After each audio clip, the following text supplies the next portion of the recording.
my cat.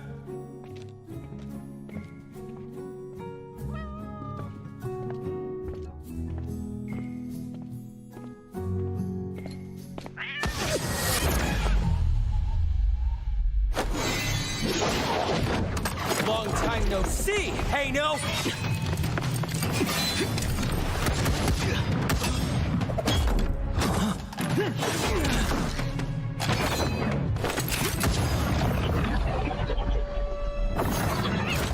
Oh no!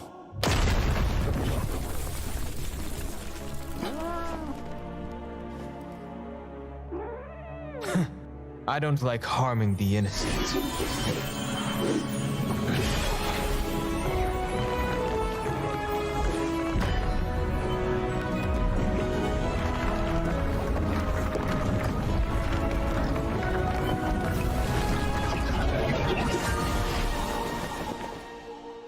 This again?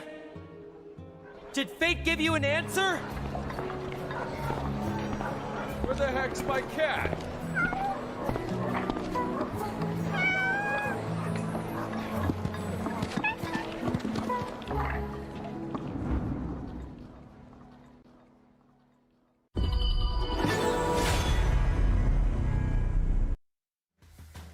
Ladies and gentlemen, we have some exciting news to share with you. We're launching the EWC exclusive skin, Heavenblade Elaine. From today, August 2nd to August 8th, you can purchase this skin at a special offer price of 710 tokens instead of the full price of 888. What's even more exciting is that if you spend tokens to purchase this Heavenblade Elaine through the in-game new skin event page, you have a chance to participate to get limited time tokens back. This is an amazing opportunity that you do not want to miss. Elaine, are you guys good at that hero? I'm okay. I mean, he tends to be my Clash laner. He's my go-to hero when I do play the Clash lane, so I enjoy him quite a bit. I'm not too good at it. It's all right, man. You're here to learn, kid. Remember that, man. You're here to learn. A lot of learning happening. What about if you just keep learning from what's going on the B stream? Chuchu has a lot of information she wants to share with us.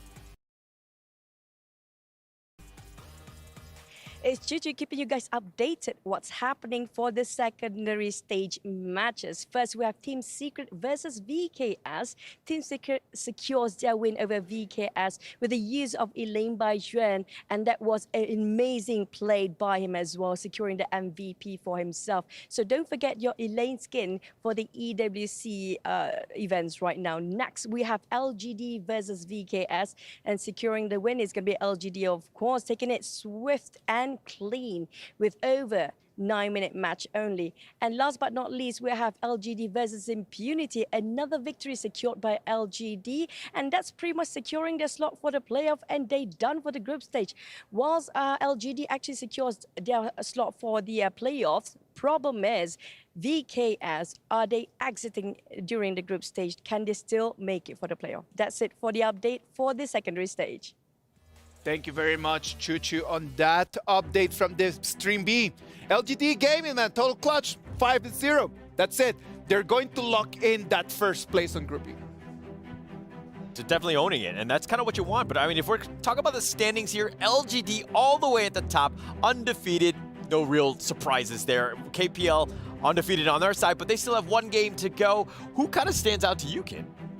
I think it has to be Team Secret at this point because they want to secure that second place and keep that safety net of going against LGD Gaming. Yeah, look at the bottom though. Vivo Stars, Impunity Esports, both of these teams really struggling throughout the day. I mean, they really haven't found their footing, but going into this one, I did not expect Vivo Stars to be on the bottom of, day 2. Yeah, it was a very difficult one to see over there, man. Let's hope and see what's going to happen with them. Moving forward to our next match, clearly we're going to have Team Falcons against Weibo Gaming.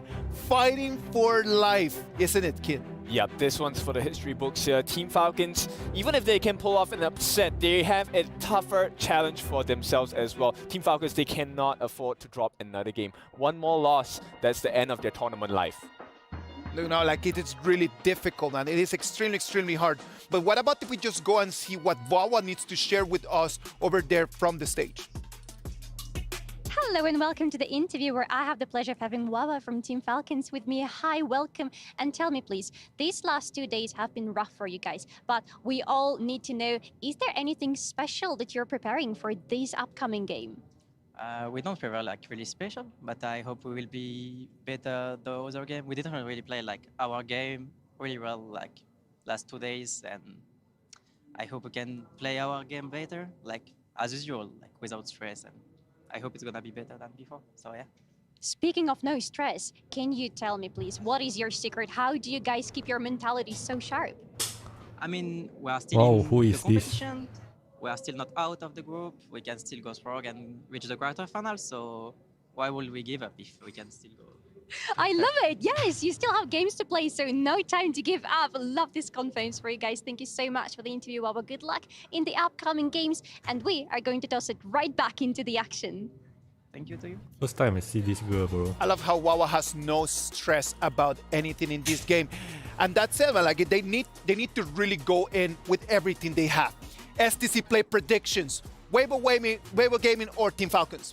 Why don't you start first? Weibo Gaming, they just lost to KPL. They've got what the doctor ordered, and Team Falcons up next. So Weibo Gaming. All right. Right, I will go with Team Falcons then.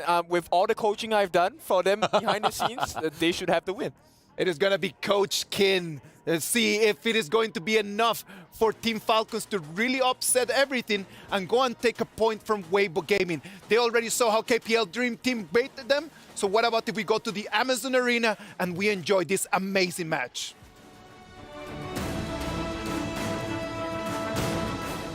And we're back again to the Amazon Arena, back to write another chapter here at the Honor of Kings saga to see what's going to unfold before our eyes. Sky, we are ready. Of course, ladies and gentlemen, can we hear from voices for Team Falcons?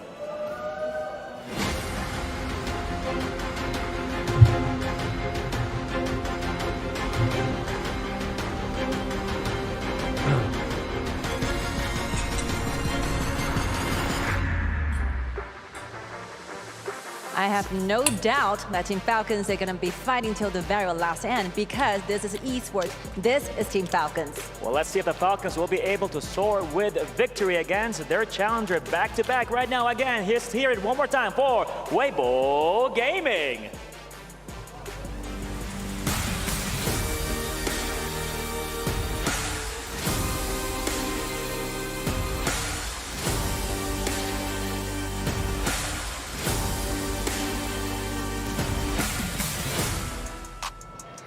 Another match for the records. I am waiting to see what's going to be the outcome of this one. The final glory awaits in the arena, and that the Honor of Kings clash commends. I believe this will be the time we give it to RG Studios. Welcome back, ladies and gentlemen, to the Mid-Season Invitational, and we have a pumped-up, angered Weibo Gaming going against Team Falcons. They've just been punished by the KPL Dream Team. I'm pretty sure they're trying to reciprocate that onto this next team, Stu. I kind of feel sorry for Team Falcons. They're kind of like next in line at the moment. Weibo Gaming were probably fired up after that loss versus the KPL Dream Team. Again, kind of mirroring what the analyst desk was saying. Weibo Gaming definitely did look very strong during the early game against the KPL Dream Team. Falcons, they need to win this game. They have to win pretty much both this and also they got another game later against All Gamers Global, which they pretty much have to win that as well. They have to pull up a huge upset here though, because I think Weibo Gaming look like one of the strongest teams in this group.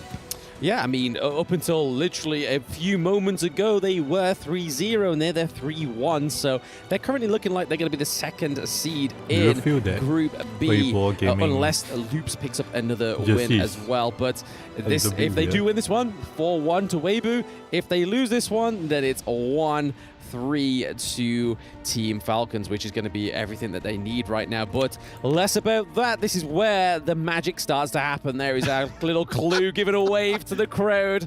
He can't see us, but we'll wave at him back. But here we go. The Chow ban on the side of Weibo Gaming. I mean, Falcons probably would never play that, but they're going to ban it just in a case. And then the Dolia and Musashi onto the side of Team Falcons. Interesting. ban there as well. Ming also being banned on the side. Ali first pick though. This has been a pretty high priority for the team so far, and that's going to be prioritized over the likes of the Orgren and the Lady Shen, which is the 2 power picks that get picked up here by Weibo Gaming. And Falcons for themselves, they banned away the Musashi. So they kind of banned away one of the counters. So bit of an interesting one that they ban out the Musashi this time, even though that they probably didn't want to pick up the Orgren as a first pick. Maybe kind of predicting that the Ali was going to get banned away there from Weibo Gaming, kind of playing the mind games. Yeah. Didn't work out though really for Falcons this time, and it means that you have the Orgren. Oh wow, Lady Shen and Long. That is 3 of the most powerful picks at the moment in this meta, and it's looking incredibly scary. Yeah, if you could see me on the caster cams there, I was wincing seeing that the Lady Shen and obviously the Loon coming through as well with the Orgren. We've already seen it play many a times together, and it's quite a feat to see and try and beat, but hey, Team Falcons have got a lot riding on this one, so if there's going to be a team to do it, they've got the motivation to do it. It's just whether they've got the plans to execute it. But the Byron coming through and the Motsu, I think the Motsu kind of helps with the Orgren away, especially with the Peacemaker ability trying to stun him in place. But we're looking at a Zhongfei ban as well by themselves, so they ban out one of Kalu's big picks, and they ban out Musashi as well, and then the Liempo ban also. Yeah, with the Mosi being paid, we're most likely going to see that in the support, so banning out the 2 tanks, which I think is actually really clever here for Falcons. They're banning away the 2 tanks.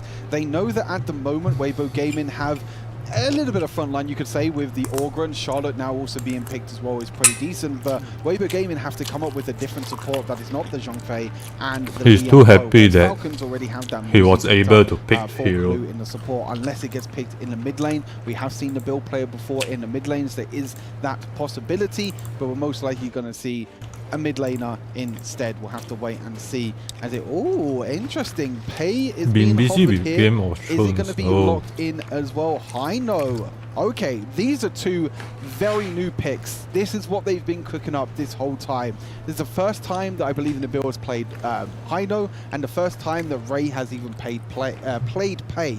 That's a bit of a tongue twister, isn't it? Played Pei. But yeah, first time that we're seeing both these heroes on the side of Team Falcons. This is maybe something that they've been preparing for behind the scenes, and it's going to be super interesting because they have to leave it all out there now. All out on the gorge. They have to win this game. I mean, on broadcast, haven't seen it in EWC, but we saw it in, I believe it was one of the maybe the qualifying tournament. Ray has played it at least once. That's all I know. It generally goes well. Obviously, it's one of those really good early game heroes, very aggressive, but they're gonna just maximize their healing with the Kaiyun, which kind of replicates that Dolia and Hu Huan thing that we saw earlier with Lung in the last game. So giving all the healing over to Lung, so we could be seeing Lung and Orgren and Charlotte being the main front line here. Yeah, it's one of the first times I think we've seen Kaiyun in this tournament so far. Yes, I think especially with like the likes of Lian Po and Shang Fei being banned, you're kind of going a little bit down the tier list in terms of the supports. But as you mentioned, we kind of saw it a little bit in the last game with KPL Dream Team. Having that support for the long is so important because yes, he is an immobile AD carry. I mean, yes, he does have the extra mobility with his ultimate, but you need to make sure that he keep himself alive, and that is what Kaiyun is going to do. But it's do or die now, really, for Team Falcons. They have to pull up an upset, and an upset they're going to have to do because Weibo Gaming are looking incredibly strong in this tournament. Incredibly strong and probably very incredibly angry as well because of what just happened there. But here we are. This is how you pay play. That was hard to say. I'm never going to say that again. But yeah, this is how you pay. I said it again. This is how you play Pei. Just super aggressive. Go in and invade the enemy jungle. Taking the blue from Orgren as well. Your tongue's in a twist already. We still got a long way to go. We still potentially have tiebreakers after this as well, Blam. Maybe I need some caffeine. I need some caffeine. But nonetheless, anyway, it's going to be exciting to see as Wawa is in a little bit of trouble here. Clue is there to back him up, but Wawa is going to be taken down here for first blood. The rotations for Falcons didn't come in time, unfortunately. Clue was there to try and protect Wawa, but in the end wasn't able to escape. But this is what we was talking about in their last series, is that there's always seems to be, it's either a communication issue or a time and a place issue, because Ray or Wawa are not always very close to each other. They're either opposite sides of the map, Ray's probably on the opposite side of the camp or something like that, and they never quite formulate it in a way that it kind of works. So this is something I think that going from EWC, Falcons probably have to just try and polish up a little bit here. Yeah, for sure. We're definitely seeing that they are struggling. They're probably the team that is struggling the most at the moment in this tournament. It's really a tough time for them. They're the only team now, Team Falcons, in this tournament to not win a single best of one. And it'll be really hard for the team to actually go throughout the whole tournament not winning a single game. We've had even teams like Kagendra picking up games as well with that shock against Vitality. And that's the kind of sort of aggression and positiveness that I want to see from Falcons this game, because we saw it, Kagendra surprise Vitality. It is possible in these BO1s, but it's not looking too well so far during this early game. Not quite yet, not at all. But again, it's the same kind of coin flip as well. So there's been some teams that have really been upset as well. And it just shows you the caliber of the teams that have been invited or even qualified to EWC. We've got VKS sitting at 1-2. Yeah. They are currently at the bottom of their group. It's just like, what is going on? VKS are such Brazilian titans, and even Loops is doing better than them. I mean, we could argue that maybe Loops has a little bit more of an easy journey so far, but VKS have definitely, it's been a bit of a surprise, but I think it just plays onto how great these teams are currently participating in EWC. But less about the teams, more about what's going on in this game. We're currently at the 3-minute mark. Weibo Gaming clearly have one kill on the board. I believe it was over to Wawa when he had nobody around him to help him. But then looking at the gold lead, they are securing that as well. Yeah, a little bit of gold lead so far, but nothing too crazy in this early game. You're seeing at the moment the Falcons are prioritizing putting this Ollie in the mid lane with the Mosey as well, trying to get a little bit of extra play, a little bit of setup potential as well. But it's so difficult to lock down this Orgren. We are seeing the Orgren back in the jungle this time. We've seen it quite a few times in the Clash lane, but now we're seeing it back in the jungle. Clears through these camps so quickly and is able to rotate so fast around the map. Like, just look at this. It's so annoying to deal with. Orgren takes another kill. Just being able to go over walls like that, have so much burst damage with his unique auto attacks as well. And then look, hey, he's just going to glide away to safety. That right there is just a clip that really shows the power of this hero and why it's one of the most played heroes at the moment at EWC. I mean, it implements the playstyle of Honor of Kings as a whole, right? Because it's such a fast-paced game. Even having to traverse just around a small little corner of a wall just makes the whole difference. But Orgren completely negates that. He's just like, oh, there's a wall there. No matter. I'm just going to jump over it. Parkour, baby. And then he's able to sort of secure the kills like we just saw there. We saw that Nabil fell short into the bot lane. And it was definitely an unfair 3v1. But Goy Yu here could be a victim of a 2v1 here from Pei and Byron. They are pretty much close, but here comes Long in here with the Cayenne to give some healing, baby. That's a turnaround. That's a bait and switch. Oh, it's a disaster for Falcons. That's really the only opportunity that they had to really take down the Charlotte, but the Cayenne was just there in time, and now Orgren is there. The surprise factor onto Ray goes down Pei, and they're going to try and get even more kills as well. There's no escaping this Orgren. The effects of being able to just lift up your enemies, get them down into the verse. And he's going to go even further as well, trying to go for the tower dive. Nabil actually using his ultimate to stay alive, but he's going to go straight into Orgren. Is he going to get another execute? No, 1 HP in the end for Nabil. But time and time again, Falcons are trying to get these picks. They're trying to be proactive, but they're just not letting things work out this time around. I mean, this is now showing why that Cayenne ban that we've been seeing throughout the first day of the mid-season Invitational, why it makes sense. Because if you lock in the Orgren, if you pair that with the Cayenne as well, you're just giving it way more sustain. You can just laser beam people, lift them up in the air, knock them back down, and then Cayenne just like, oh, no, let's heal you a bit. Let's just keep you going. Let's just keep that juices flowing into you. And what's currently not flowing into Falcons right now is any kind of lead. They've lost their farm lane T1 as well. Guy, you could be getting caught out here. This could be big for them. Okay, second kill going over to Team Falcons. We saw that Sofian is able to get that kill, keeping him on line, trying to get the Ali activated, getting some itemization here, but the T2 is looking like it may fall victim here, and just the blessing that Orgren has within that kit, just being able to just completely just direct yourself somewhere else. Yeah, for sure. I mean, they were able to get one kill in the bot side, but that doesn't really mean too much because they're just losing pressure across the map. They're just trying to get little wins at the moment, Team Falcons, because that's all they can do at the moment. They're literally 3,000 gold behind. They're trying to get this Ali ahead, but the Ali is just struggling in terms of farm and everything else. And Ray, I think you are on the wrong side, my friend. Ray is going to get completely caught out here, completely blocked off as well. Got to be trying to dash away and also try and get away with that shielding as well. But Orgren jumping straight underneath the tower, as you mentioned, the sustain from Kayan, and also the sustain Orgren has as well. You can't forget how Orgren also has a crazy amount of sustain with his kit, which means that he can dive in like that into the tower and just sustain so much damage. But now it's Falcons still on the back foot in this game. Wawa actually on the flank. This is a time to shine for Wawa, trying to make sure that he gets a few kills. Kayan, he's playing ring around the rosies at the moment with Kayan. Kayan flashing away to safety, being able to escape. And then again, it's the Orgren. It's the burn that's coming on through, and the execution in the end as well. And he wants even more. A triple kill in the end for Orgren. Is he going to get more? Nabil's using the ultimate to get away, but he can just go over to terrain if he wants to. He wants to try and get this quadra kill. He wants more. Callinggg trying to chase, but I'm not too sure if he's going to chase anymore. Yeah, no, Lung was looking for a little bit of a pincer movement there. We saw that he was chasing. Nabil was in the wrong side of the jungle, and here we go. It's a legendary, not quite the quad kill. There's too much time between it, and I think that's the literal only mission that Nabil could muster up there, was just like, if I can deny the quad kill, that can be a little victory for me. But this is not looking like a huge victory for Falcons here, because they have two of their high ground turrets pretty much susceptible to be taken down here, Stu.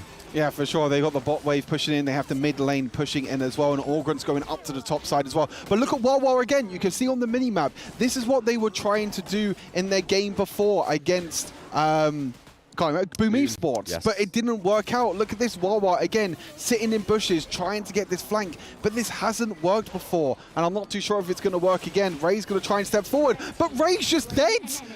Like, the flank's not even coming in. Again, it's miscommunication. Wawa's back in the base and Ray's trying to step forward. Like, okay, Wawa's behind them. We can try and do something. And it's just not working out. Clue being taken down as well. And it's mission accomplished at the moment for Weibo Gaming. They had anger in their blood. They had anger in their bones. And they're trying to take down the Crystal in under 10 minutes. You lost against the KPL Dream Team already in under 10 minutes. You might even lose against Weibo as well. The double knock up from Lady Shen in the end as well. Charlotte dashing in for a triple kill, and they're just waiting for the minions to crash on in to end this game. Yes, I think they can still do it within that 10-minute mark. It's going to be very close. The Winions are at the Crystal. We see that they try and stop it, but no.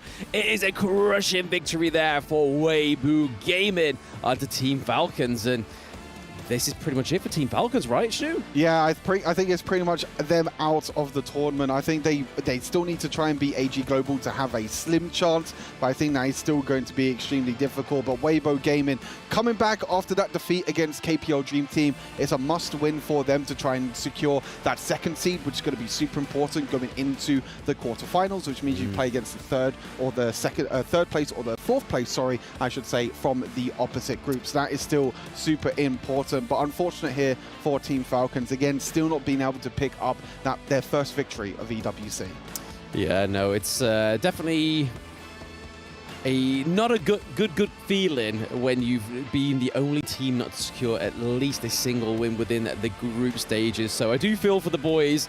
They definitely tried their best, but day one was very difficult for them. Their first game being a bit against the KPL Dream Team. I mean, someone had to do it right, but unfortunately it was Falcons. And from that point, it just seems like they just weren't able to formulate a winning strategy in these games, like we keep alluding to. The Wawa just being so far behind, just trying to get these ganks onto the back lanes when you're playing on the back foot and you have a hero like Modsu, which we know is a hard hero to maintain on that back foot play. Yeah, it's really unfortunate here for Team Falcons. They tried their best. They tried to make some plays. Unfortunately, there seems to be a bit of a communication issue in the end for Team Falcons. But Weibo Gaming securing that win means that they're going to try and secure that second seed. They're not going to catch up to the KPL Dream Team because they weren't able to take them down in the end. But let's have a look and hear in from ourselves to see into the Amazon Arena and see what Team Weibo have to say after that crucial victory. And congratulations for this win. Back-to-back matches, the first one against KPL, and now you got the win. How do you feel about this? 恭喜空灵选手获得比赛胜利啊！刚才呢，刚刚打完 KPL 梦之队，马上又接着背对背作战，感觉怎么样呢？感觉特别兴奋。Oh, really excited. And more? I'm sorry to stop you. I know you want to say more stuff. Totally, I'm sure of it. 我打断你了吗？就能跟梦之队交手，非常开心。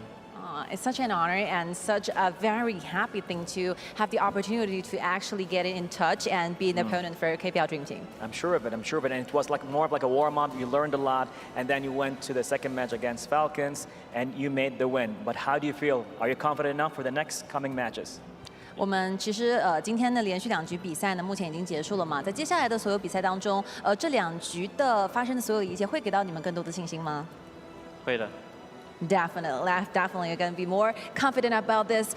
So yeah, jumping into the playoffs, any changes that we can expect from Weibo Gaming? 我们马上进入下一个阶段了。那下一个阶段在微博这支队伍身上，我们有什么可以值得期待的地方吗？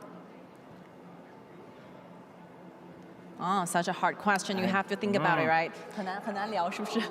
And I'm sure of it pretty much, you know, I meant a few words, but I got a lot to do with the battlefield. 要不这样吧，我们在这边呢和所有支持你的观众朋友们说句话，好不好？感谢大家的支持。Thank you for all the support from our supporters. We will try our best to do the following matchups. And thank you for an amazing performance. And now back to our studio. Let's go.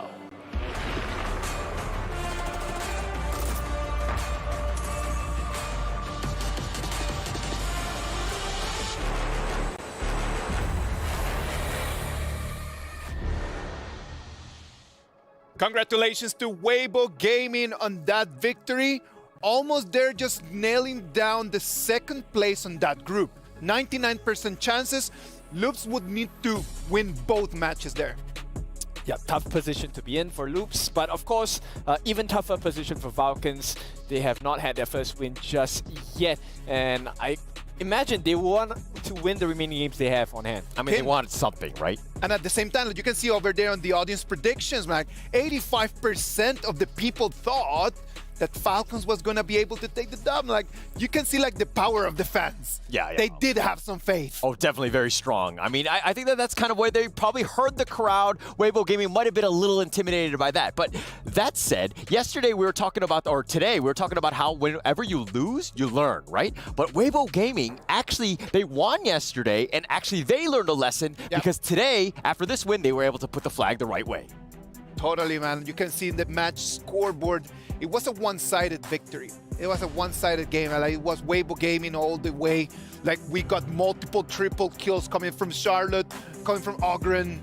There was no way that Falcons could actually do something different now. Yep, this was a very hard draft to play against, right? Because you had not only the sustain of the Algren, you also had the escape mechanisms of JD on that Loom. And more importantly, Nuo with that Hyun, that him actually was so much heal offered to the side of Weibo Gaming. Like, if you're on Falcons, how do you deal with that? Yeah, it was tough. They were not able to deal with this. The amount of team play that they had, they were feeding a lot of farm to Konglin. He was capitalizing. He had 9 kills, but Nuo, I mean, on the Cayenne was on point. His heals made some tremendous saves, really put themselves in the driver's seat, and this snowball just got big very quickly. Yep, and that might be just one of the things of the keys right now with the Ogren, right? Maybe an Ogren pick with a Cayenne support might just allow Ogren just a better ability just to be a little more aggressive when he jumps in. Yep. Also adding with the Lady Chen as well. Destructive Deluge, you cannot run away. It's an instant kill. That 4% is going to be reached really quickly. Yeah, the team is like a really well-drafted lineup. This is something that's kind of scary. Like, how do you deal with this? How do you isolate? Everybody kind of sticks together, understanding their roles, and they were just winning almost every single team fight. I mean, they racked up their KDAs. Okay, so credits to the side of Falcons as well. They had that idea, let's play that early game, right? We saw the pay pick. It was really just, can we crush them in the early game, slow them down, and maybe don't let them recover? But they never hit that mark. Oh, man, like, I don't know, that pay over there, like, what are you trying to do? Like, it's just such a big gamble. You're trying your very best, just like a kind of coin toss, just hoping that the early game is going to be completely for you, and there was no way, there's not going to be a way for you to turn around. Well, with high risk, there are high rewards as well, and sometimes you have to take it. Sometimes you need to take that, man, and forever we can see that the match MVP is going to be Callinggg on that Ogren. 9-1-4 KDA. Yeah, 9-1-4, just completely, like, he was kind of fed a lot of those kills. I mean, not to take away the amount of, you know, a great, like, it's the way that the heroes play, man. That's your job. Like, you're supposed just to be in the right place at the right moment just for you to take the kills. Everyone else is clearly chipping the HP bar, but you need to be there. You're totally right on that, mate. Technically right, but the thing is that in my own ranked games, that never happens. Nobody helps feed me. I'm always isolated. I'm playing solo at the end of the day. Okay, I share that same experience, but I still get the stars, right? But in this case, you know, the process and the result makes sense for the side of Weibo Gaming. And, you know, with that, this actually was a very huge team effort nonetheless. Callinggg, he's a great player, but he needs the help of his teammates as well. Yeah, and you're really starting to shine. This team is starting to gel, and they're getting into the, you know, they're hitting the peaks at the right time. And going into tomorrow, when we actually start the knockout stage, it's going to be kind of crazy and kind of scary at the same time. Oh man, like already Weibo Gaming has shown us that they are at the level of trying to make it all the way there to the finals.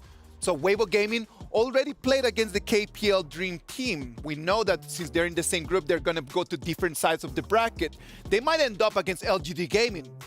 Oh, but this time they have shown they have immediately learned their lesson. So there was one play, I think, at the later parts of the game where it was the farm lane baiting the entirety of Falcons over, and suddenly it was surprise. The whole of Weibo Gaming is here. You were gushing about that play. That was a huge. It was a good play, and this is why Weibo is starting to grow. Like, the things that you're seeing are just next level. They're a very high level team. I understand that they're the qualifying team and they just got themselves here, but they're showing way beyond the level that I thought they were going to be. Okay, so the next question is then, can they bring this performance against LGD and punish them instead tomorrow? You know, I am really looking forward for that, because tomorrow it's going to be already the quarterfinals of our tournament. And you know what? Everyone at home, you need to get ready to elevate your gameplay as well.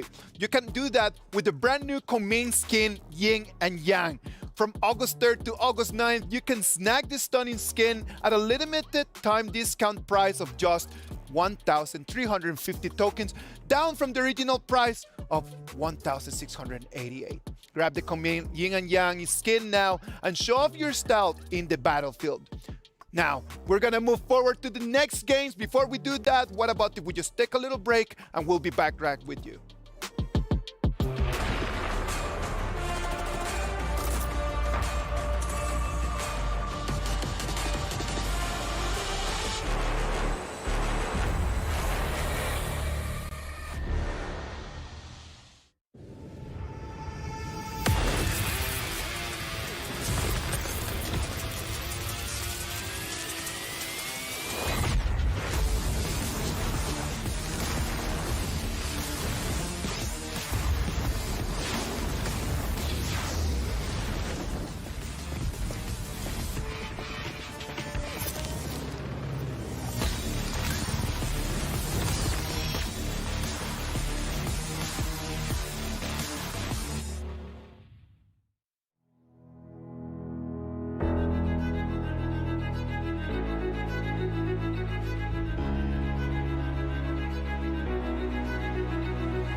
It's the EWC and you want to play like a pro.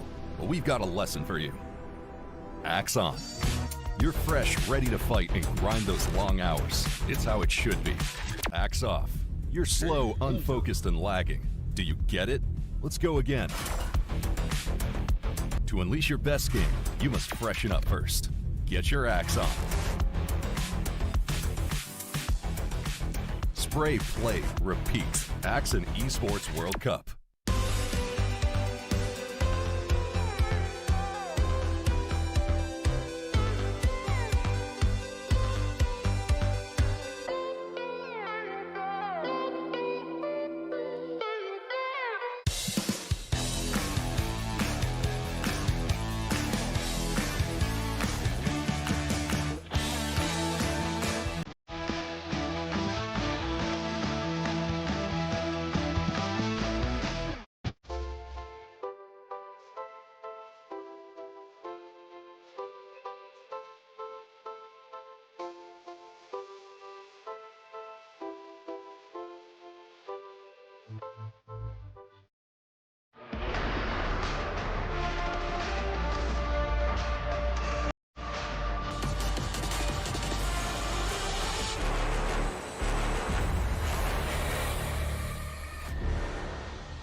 What's your name? Hey, no. My name is Dolia. Call me Dolly. Ah! Why do I always get chased by cats when I come ashore? Hey, no!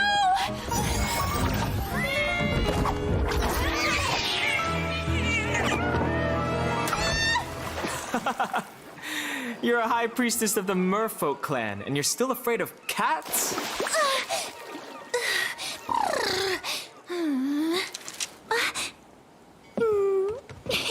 So, are you here to find the Song of the Merfolk, or just scavenging for scraps? What scraps? These are clues.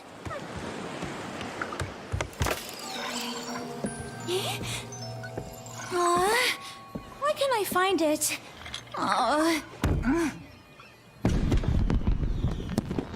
Who set off the fireworks? Be careful! Tonight has to be perfect!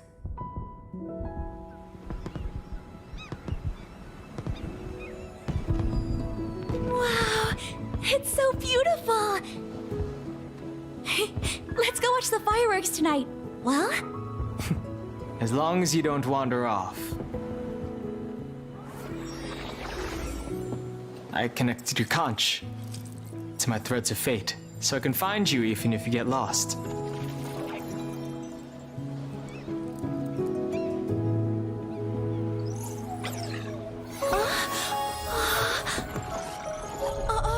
That sound!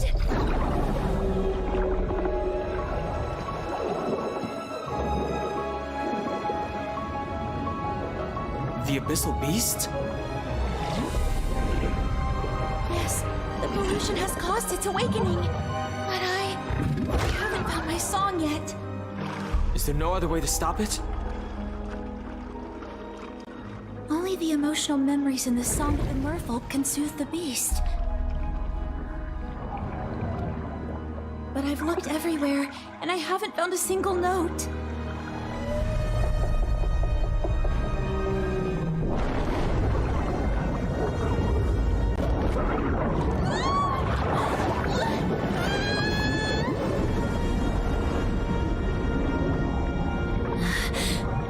What should we do?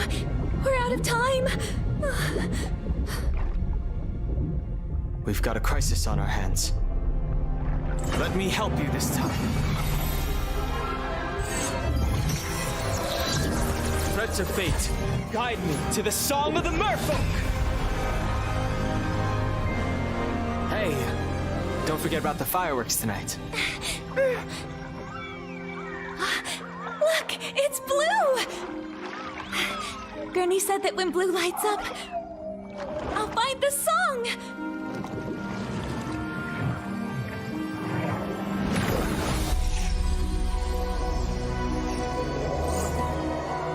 Hey, no, where are we? The threads of fate have taken us to another dimension of time and space. We might find the answers we seek.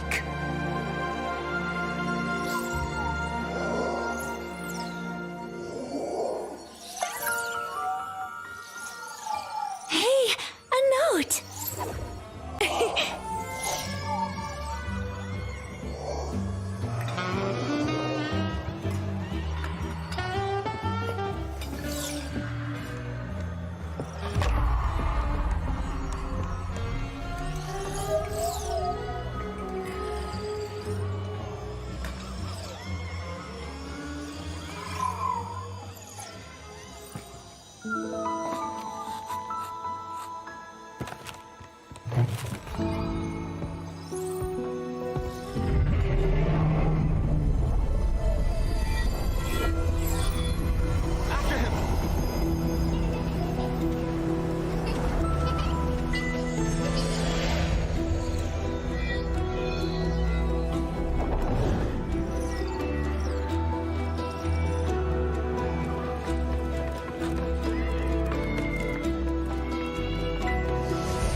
Did he spend his whole life writing this song?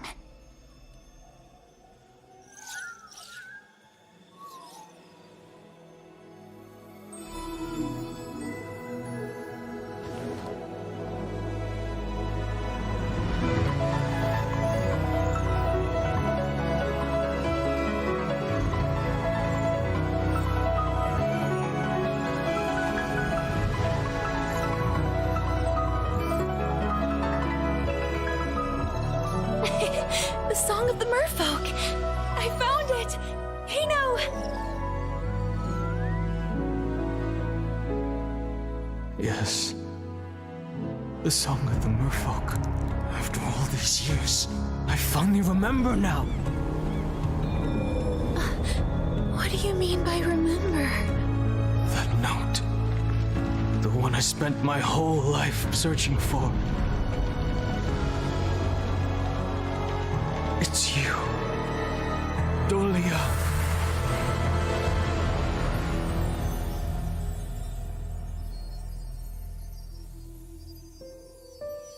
Leave him alone! Help me! Don't be afraid. I'll teach you how to swim. This is for you. When it lights up, I'll be there for you. Help!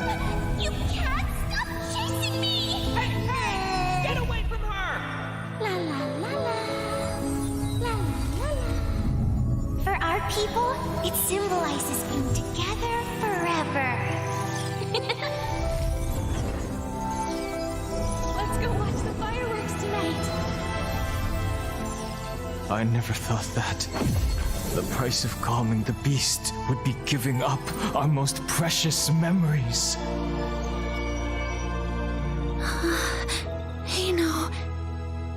That man... Was that you? If I sing the song of the merfolk... Then our memories of each other will be lost. Then I won't sing it! Hey, no, I don't want to forget you!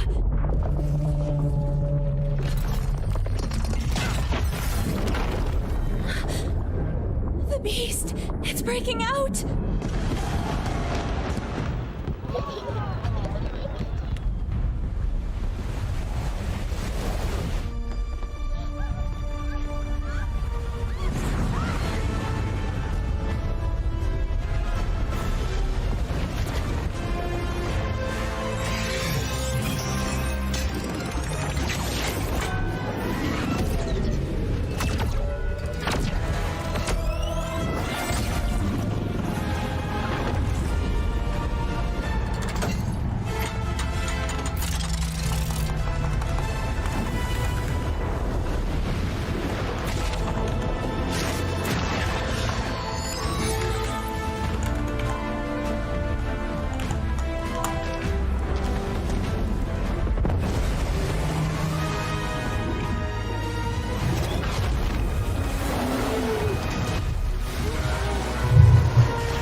Fate says that we have to forget each other. Then I won't do it!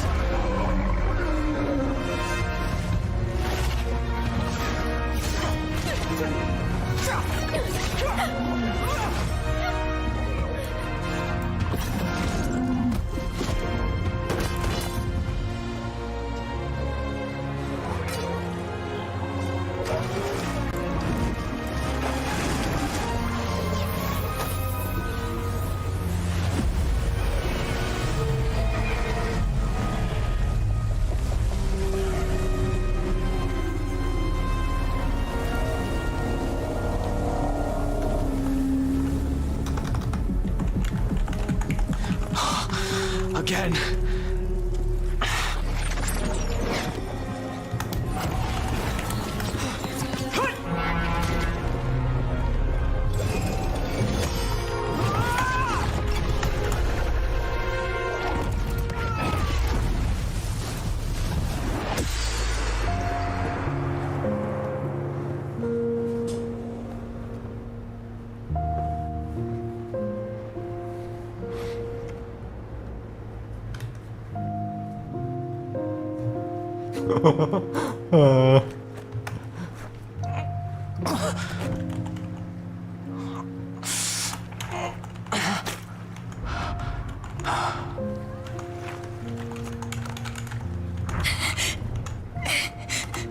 Is there no other way? There just has to be another way.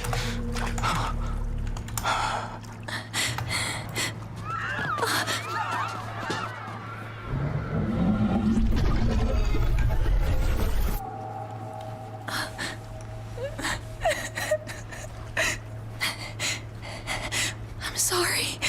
Hey, no. I don't think... I just can't make it tonight.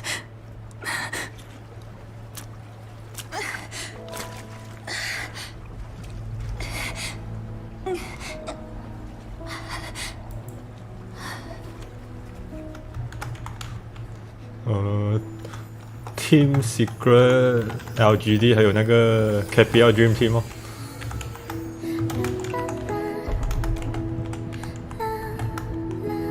不过 Vitality 会可能是黑吗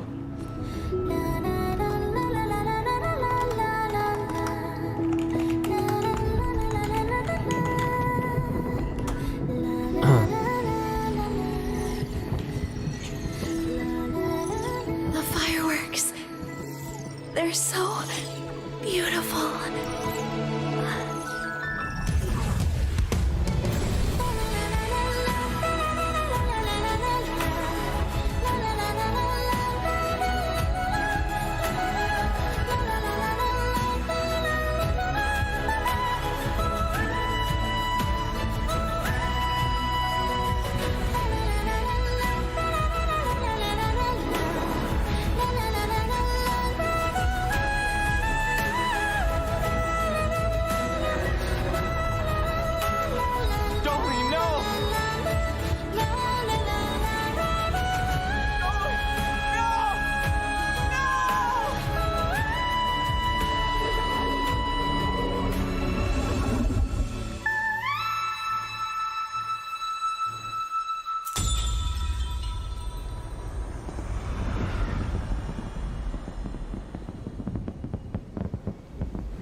1 year later.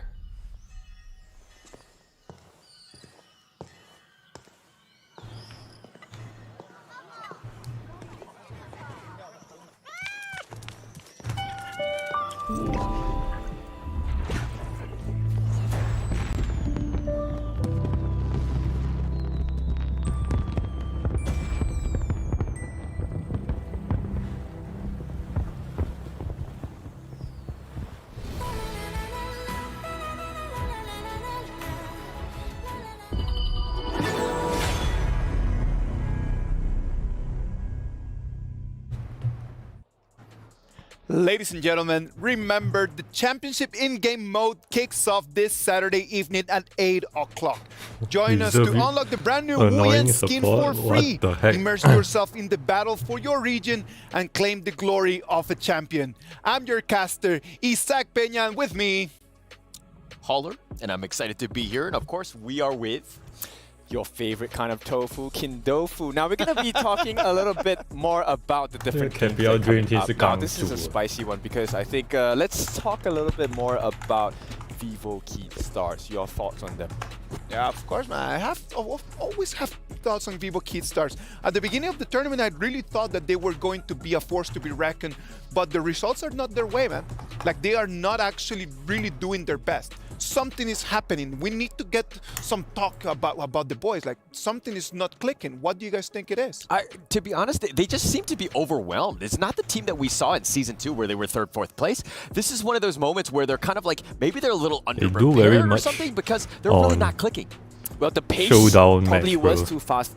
Bear in mind, they were Season 1 Invitational champions. Season 2, they kind of dropped a little bit. And now they're struggling at the Esports World Cup. So it has to be the pacing of the game, right? They're not learning fast enough. What about if we just watch a little bit more to learn about DKS?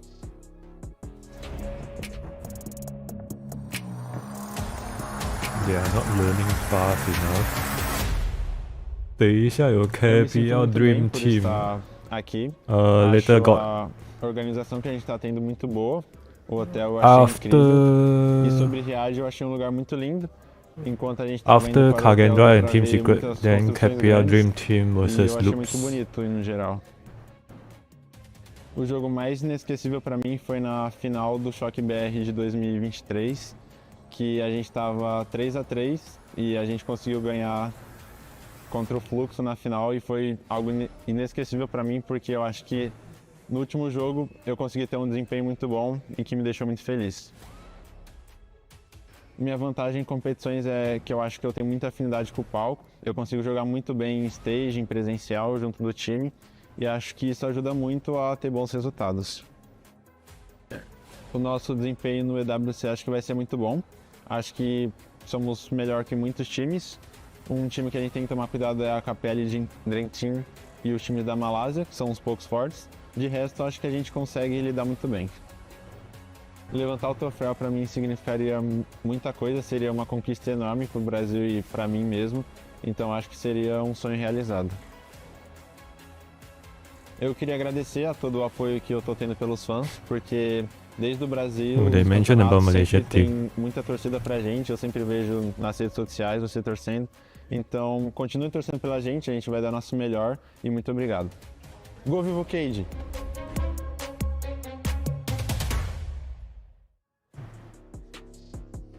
Vivo Kid Stars, as you could see right over there, they're ready to show, man. The problem is that they're not showing anything.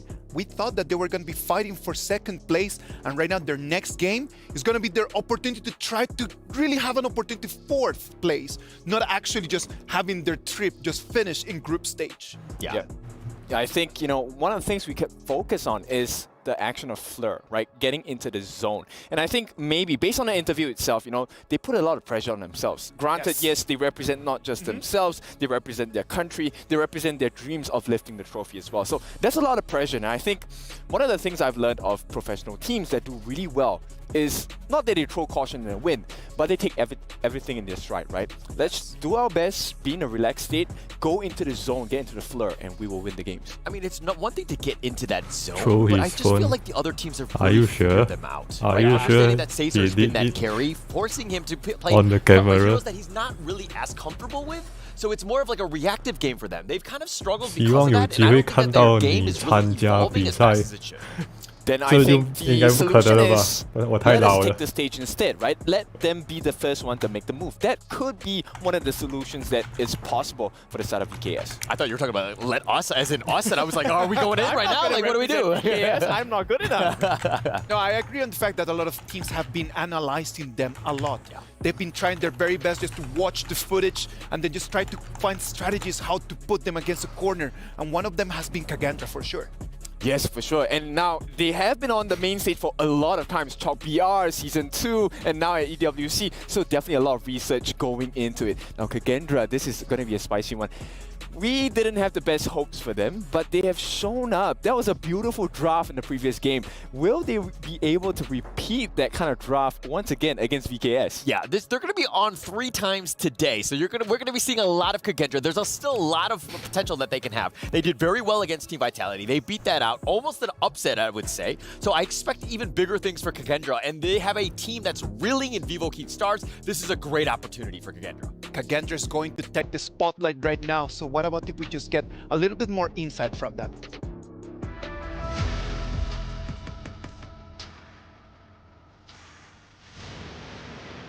I often play together with my jungler and also our captain, the strongest mid lane in Indonesia, and also movers and 0-0 always play together in their lane and strong in lane.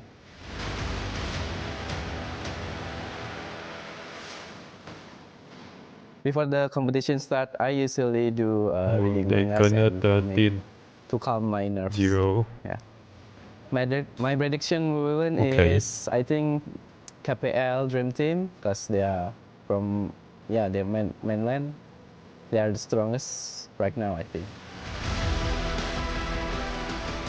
Halo Kagendra, dukung kita terus di EWC ini. Semoga kita bisa memberikan yang terbaik dan doakan terus supaya bisa juara lah.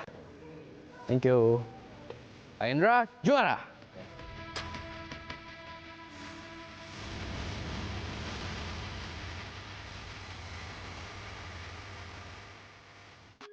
Kagendra, the representatives from Indonesia, they're ready to fight.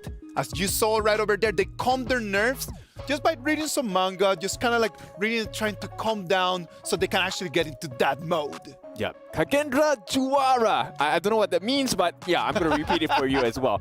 Right, but here's what they have on the side of Kagendra, right? Not only do they have calm nerves, they also have the potential to pull games out, right? So What I the think heck? one of the players that really Kagendra impressed me juara. upon Kagendra was actually Senku, right? Senku does really well in the mid lane. He's really scary with the Mai Shiranui as well. He's known for that major aggression, and that could be one of the things that we could watch out for Kagendra. Yeah, for sure. And I think that Kagendra, the biggest thing is that you have nothing to lose at this point.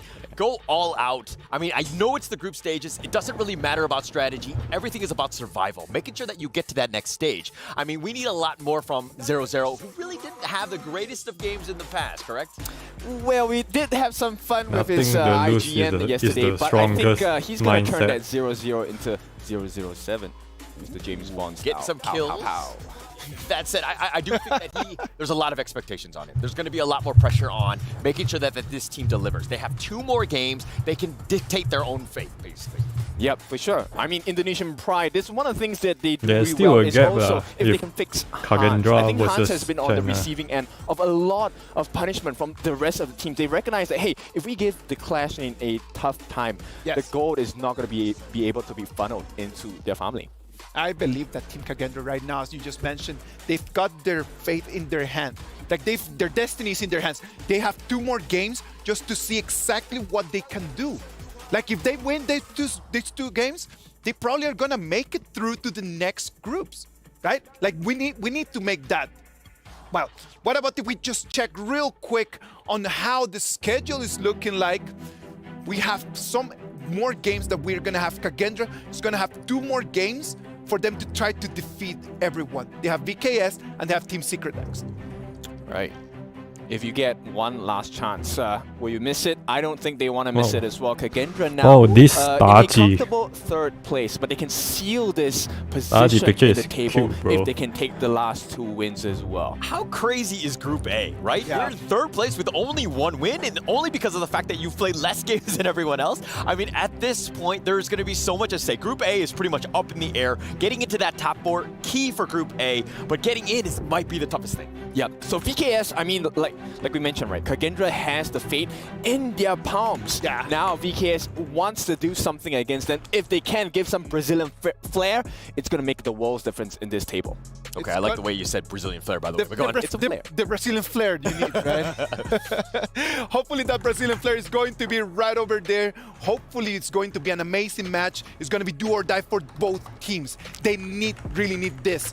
STC play predictions. Who are you going for? I'm going to go with the Kages. I think they have it in them. I think they're more in this zone than VKS at this point. I'm going to have to agree with you, unfortunately. I'm going to go with Kage as well. I think that this is a team on the rise, and it's going to be kind of scary moving forward. Hopefully it's going to be Team Kagendra, the ones that they're going to take it all the way through. Let's go and see them at the Amazon Arena.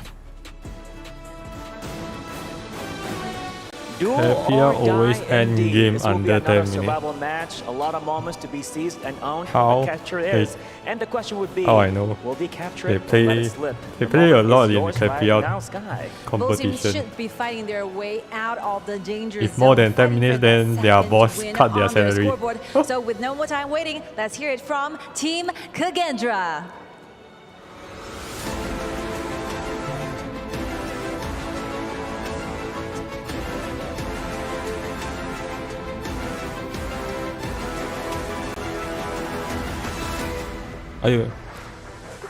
I just remind. Still remember that I mean, post-match I just interview? remember that I took with photo Vivo, with they're actually Kagendra. having those momentum rising, booming up because that the beautiful comeback versus Team Vitality. Just hope the Vitality stays there. I got that. Definitely still remember that moment. But now The let's see what's gonna happen Saudi with Falcon their team competition lost taking the place entire right here. match. Here comes Vivo Keat Stars. This is normal, bro.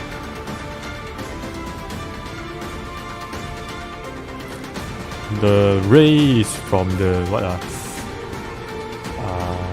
what name is the team again? I am hearing the hype here. But There's one more time, let's see a for previous Vivo Keat Arab Stars, team, everybody! and race come from that time. KIC they also the first one, the first team that lose. Let's see what's gonna happen. A new chapter is there about to be unfolded together. When this what will be happening? Let's check it out in the real game. Back to you, studio. Thank you very much to our incredible stage host throughout the week. Group A is wide open, Blam. How you know Weibo Gaming match fixing? We saw it just before on the analyst desk High as well. future. Team Secret beating Team Vitality, meaning that the standings are so close. And I'm super excited for this series to get started. The first time that we're actually going to be seeing Vivo Keat on the main stage as well. And it's a team that I know you've covered a lot, Blam. Yes, knees weak, arms are heavy going into this one, Stu, to just completely go that one back off Barra's little quote there. But Vivo Keystars are definitely one of my favorite teams to watch, especially within the Brazilian team. They were part of my first literal intake of Honor of Kings Esports. I was literally learning from Chuck BR23 and watching these teams just kind of shine from there all the way to now. And going against Kagendra, I don't think they're going to have the same issue as what Team Vitality had, whereas if you aim on Shanks, goodbye. Whereas VKS have a wider range of hero pools and sort of strategies to go with it. Totally agree with you. They have a wide range of carries, but look at this for a first pick. The first time I believe we've seen Heino as a first pick priority over so many other heroes, even like the Long, the Lady Shen, and the Xiangfei. I really like this from Kagendra, taking away the Xiangfei, because we know that Maynard is a very strong tank support. He loves to play the likes of the Liam Poe, the Shangfei. He wants to be the one that makes the plays for the team. We saw it in S2 Invitational. We've seen it in Chok BR. 他们以为海诺很强。 The back-to-back Chok BR champions as well in 23 and in 24, but they've struggled a little bit so far. But now they're going to be able to pick up the Lady Sun and also Lady Shen as well. So 哦，你讲的3位是3位 Velocity 哦，这2队都有在3位 Velocity 打。 That means that the Hino is more likely to go over to Danny, which into Season 2, and obviously Chok BR 24 was definitely one of his staple picks. It was the first time I ever saw it actually go into the jungle, and I was pretty like bewildered by it, but he plays it so perfectly. It really suits how he plays as well. But looking over to the side of Kagendra, they go in for the Angela, so wave clear is not going to be a problem for them. And obviously, as you say, the Loon, but also taking the Zhongfei from of Maynard as well. And obviously, Dolia goes down. They ban out their own Maynard's other picks, so it's going to be really interesting. 右边是印尼的，左边那个是巴西的。 Is it going to be a Liam Poe? Will we see Sun Bin come through? Yeah, for sure. We'll have to wait and see as the Ming actually gets banned away. We've already seen today that Lady Sun and Ming is a very scary combo to deal with, but VKS prioritizing that mid lane pick, prioritizing Lady Shen instead, probably knowing that it's going to get banned as well. Guan Yu as well. I mean, we've seen it a lot. It's a very, very strong pick over in the Chok BR. We have seen it a few times for Niab on that top side, so it's going to be banned away. One of the pocket picks really for the Brazil region, but that's going to be banned away. So the likes of the Liam Poe are opened if Maynard does want to go for that tank brow. As you mentioned before, the Sun Bin as well. We'll have to see what Kagendra picked first, but they prioritize the Angela instead to make sure that the mid laners don't get banned away. Yes, and focusing the Orgrin, I think, on the side of VKS is probably a good call, because I think Kagendra would actually pick that up again. We've already saw it with them once, paired with the Lung as well. But they do pick up the Dharma, so going against what 90 drafted against them, and arguably probably the best performance on the side of Team Vitality when they were playing against Kagendra was 90 on the Dharma. But that targeted ban on the Guan Yu for Niap, that shows you that Kagendra's actually done some studying, not only onto VKS and not only onto Team Secret. It really shows that there is a lot going on behind the scenes for this Indonesian team. And as I was saying, that Sun Bin has been highlighted, and oh, we're getting the Shuang Yu come through, which is a Brazilian pick. We haven't seen this for a while. This normally takes place in Chok BR, but never on the global esports scene. I'm very excited this pick for Niap. This is brutal. A really, really strong pick, as you mentioned, a pocket pick over in Chok. We was mentioned about the Guan Yu. They banned away the Guan Yu. They were like, okay, we're not going to let you pick the pocket pick. And VKS is like, hey, buddy, I have 2 pockets. I have something else on my sleeve. Haino Jungler, Haino Jungler, I think. Be a very, very strong, more of a tankier hero as well. Haino is Jungler. Top side, which we normally see. They played this lineup before. Top side, so it's going to be really interesting to see how they adapt with this Haino style in that top side. That's going to be their kind of tank. Well, they do have Haino as well, which, as we know in the jungle, can also play tank. So, I mean, this is going to be a super exciting game. First time, I believe, this tournament. No, bro. Haino is jungler. Pick the VKS have already picked up a few times.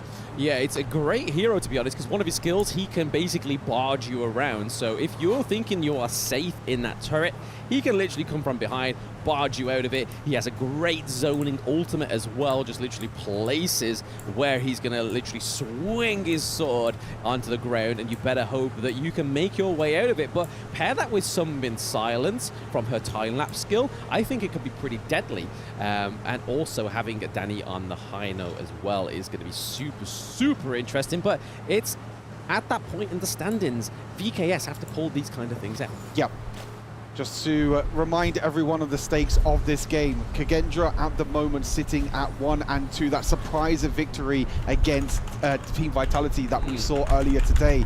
Vivo Key sitting at 1 and 3, the big surprise factor at the moment in the EWC, and this is such an important game for both of these two sides. If Kagendra can bring out another surprise here, because I think a lot of people would go into this and say that Vivo Key are probably the favourites, but with them also losing to Vitality, like, everyone's beating each other in this group, which I think is super crazy and also super fun as well.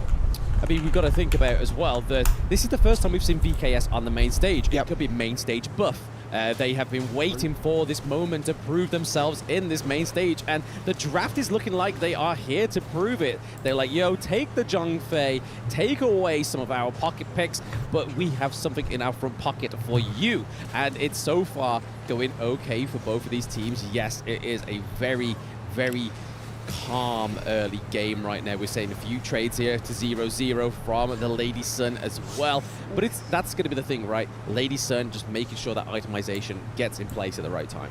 Oh, 100%, I totally agree. And I mean, for the side of VKS, they have just so many slows as well. You know, you have the slow from the Sunbin, you have the slow from the Lady Sun as well. You have Lady Shen that can also slow with her ultimates. There's so many ways in which they can slow down the likes of the Dharma, the likes of the Luna that like to, you know, rotate around, that like to be super mobile. It's going to be quite difficult for Kagendra to try and, you know, make things work in this game. But they do have the Angela, which, as we saw earlier on today, Angela can be a very, very strong pick with just sitting in the bushes, trying to catch them off guard. But I feel like this time around, VKS have a really, really strong front line with that Ronju and also the High Knight.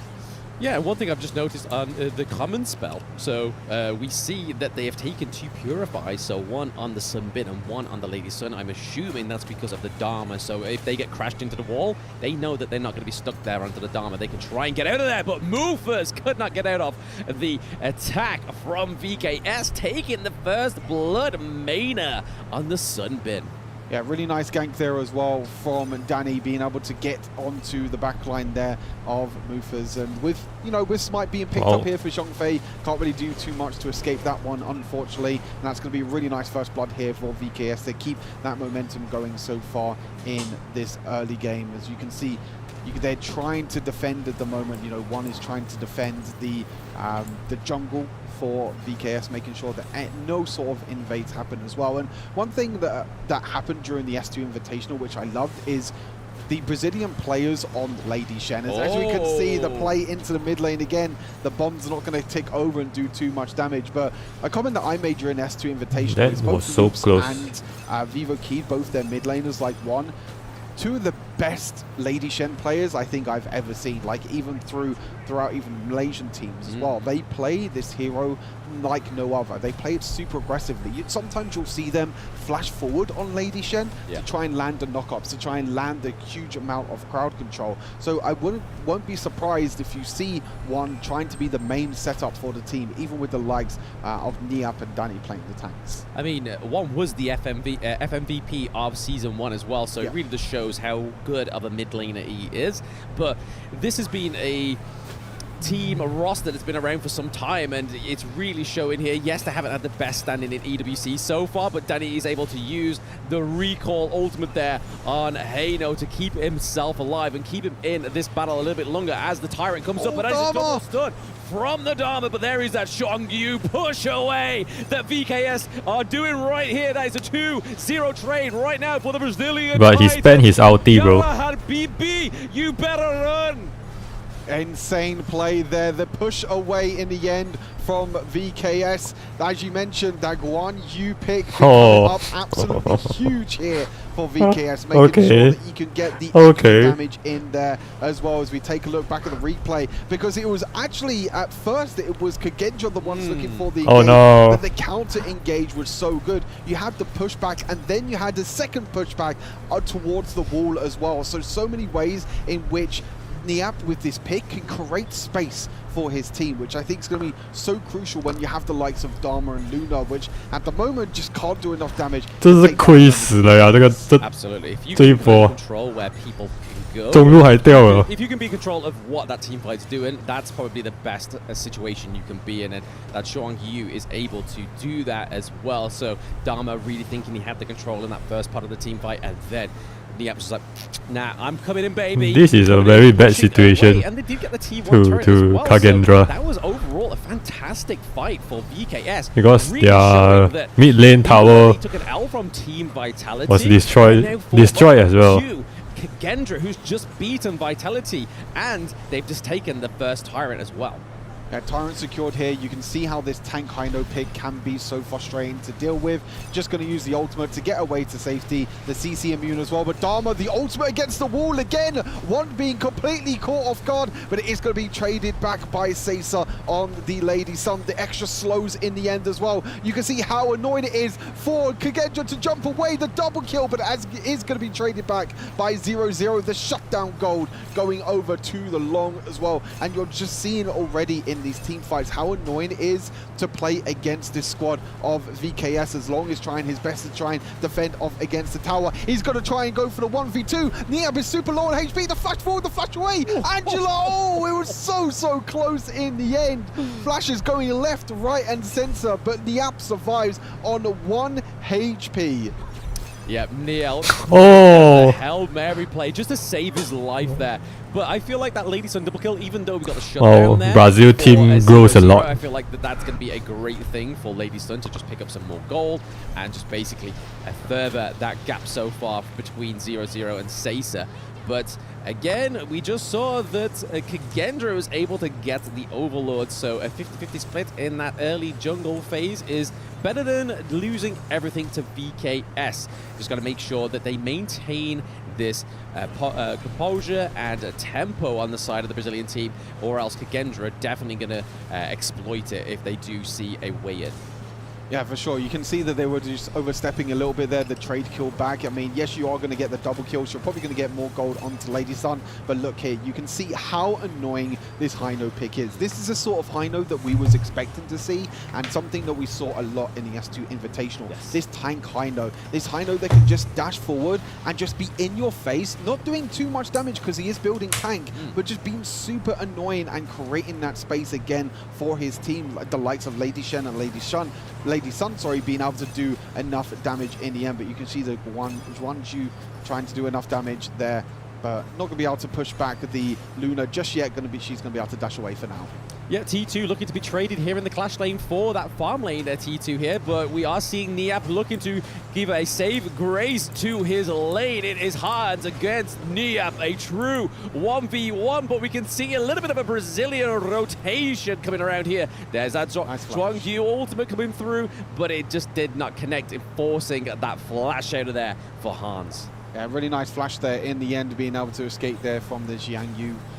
Knock up from the ultimates, but it's going to be able to keep that momentum going. They're going to try and push into this top lane at the moment and secure another tower for them. And that is 4 towers at the moment over to Vivo Kid. They have full map control at the moment with this 3,000 gold lead. But as you mentioned, Kagendra is still not out of this game yet. This is still going to be a very close affair, and it really comes down to who are the carries that can keep themselves alive, because I feel like both these teams have so many defensive mechanics to be able to, you know, CC, try and defend their carries, like the Sunbin trying to defend the Lady Sun with the extra movement speed, the Zhang Fei trying to defend along with the extra shielding. So it all comes down to who can protect their carry, because for Vivo Kid, Weibo has been the main carry for this squad for quite some time. Absolutely. I mean, his performance in Season 2 was phenomenal. He was such an aggressive farm lane player, but it's also, I think it just must be within the Brazilians region, because of Zeri on loops as well. He's a fantastic early player also. So it just goes to show that the Brazilian scene, even though they haven't done as great as we thought they would in EWC, but it could be down to the actual quality of the players of the other team, but also just the matchups. And obviously, as the game goes on, it seems like a little bit more of an easy matchup. One almost getting caught out there, but it was thanks to Sunbin just recalling that health onto the Lady Chen. And now we could have a 4v5 here in this mid lane, but a big push down into the farm lane. They need to clear that up before they try and take some fights, or at least try and take the Shadow Overlord, which they're trying to do now. And as you can see, Kagendra going for the Shadow Overlord. They want more priority in these lanes, Stu. Yeah, for sure. Just the trading objectives, pretty standard at the moment at 10 minutes into the game. Really nice adaptation there for Kagendra, making sure that they at least get one of the objectives, because sometimes you can funnel onto that Tyrant a lot. We have been seeing other teams just fighting around the Tyrant and losing even though they took the Tyrant, which is something that Vitality did earlier today against Kagendra. So really nice adaptation here for Kagendra, making sure that, hey, we can't get the Tyrant, that's totally fine. Let's take the Shadow Overlord instead, and let's see if we can try and push one of these lanes. I don't think it has been used yet. It seems like it hasn't been used in any lane yet. So it's going to be curious to see what lane actually gets used on, and you'll see kind of rotations happen when that Shadow Vanguard gets spawned. I think they're just probably going to wait till there's like a clear push. Oh! Lane, but okay, Dharma with a few dashes there, but it gets nullified thanks to Sunbit's healing capability. Seiza coming through with another kill, and that Tyrant, that Shadow Tyrant extra damage buff is huge into these team fights right now. So we see the Kagendra's forcing that Shadow Tyrant into that clash lane, because if they didn't, they would have lost another T2, which would have been crucial for them. But it looks like Wero is looking to take a T2 from VKS in that farm lane. So a little bit of a trade here may happen across the map. Yeah, you're seeing that Kagendra using that Shadow Overlord defensively rather than aggressively, knowing that they lost the trade. They still lose the tower though, so even though they tried to use that Shadow Overlord defensively, tried to get that big massive Vanguard into that lane to try and defend off that tier 2 tower, they still weren't able to in the end. But as you mentioned, Luna, Roa going to be able to take that tier 2 tower on the bottom side of the map. So Kagendra still getting trades across the map. This is not like a complete stomp or anything. There are ways in which Kagendra are trying to get back into this. They're trying to take some even trades across the board. They are just getting a little bit caught out at times as well. But in terms of the scaling of the two compositions as well, you know, when we get into the stage of the game, you know, we're kind of in the mid game going into the late game at the moment. What team would you say has like the better late game composition? I mean, as long as they can get a Seiza online, I mean, so far it's working beautifully. They're feeding over all the buffs to him. He's got red buff and blue buff right now going for him. And then obviously having that strong front line from Niap and Danny. And then obviously one with that huge utility on the Lady Chen, just being able to knock up, say for example, if they can catch these trick shots of the Dharma or the Luna, I think it's probably going to be a much bigger surprise here for VKS than it is Kagendra. But currently going into that 30-minute mark, we could see a bit of a brawl here for that higher ground turret, and their brawl is definitely what we're seeing. But Angela is able to try and push away those minions with all her abilities, and was able to do so. You look at the Luna as well. Again, Riyadh trying to split push, trying to push in that bottom side of the map. It looks like it's actually going to get the high ground tower as well. It's going to do enough damage. And Vivo Key just caught completely off guard.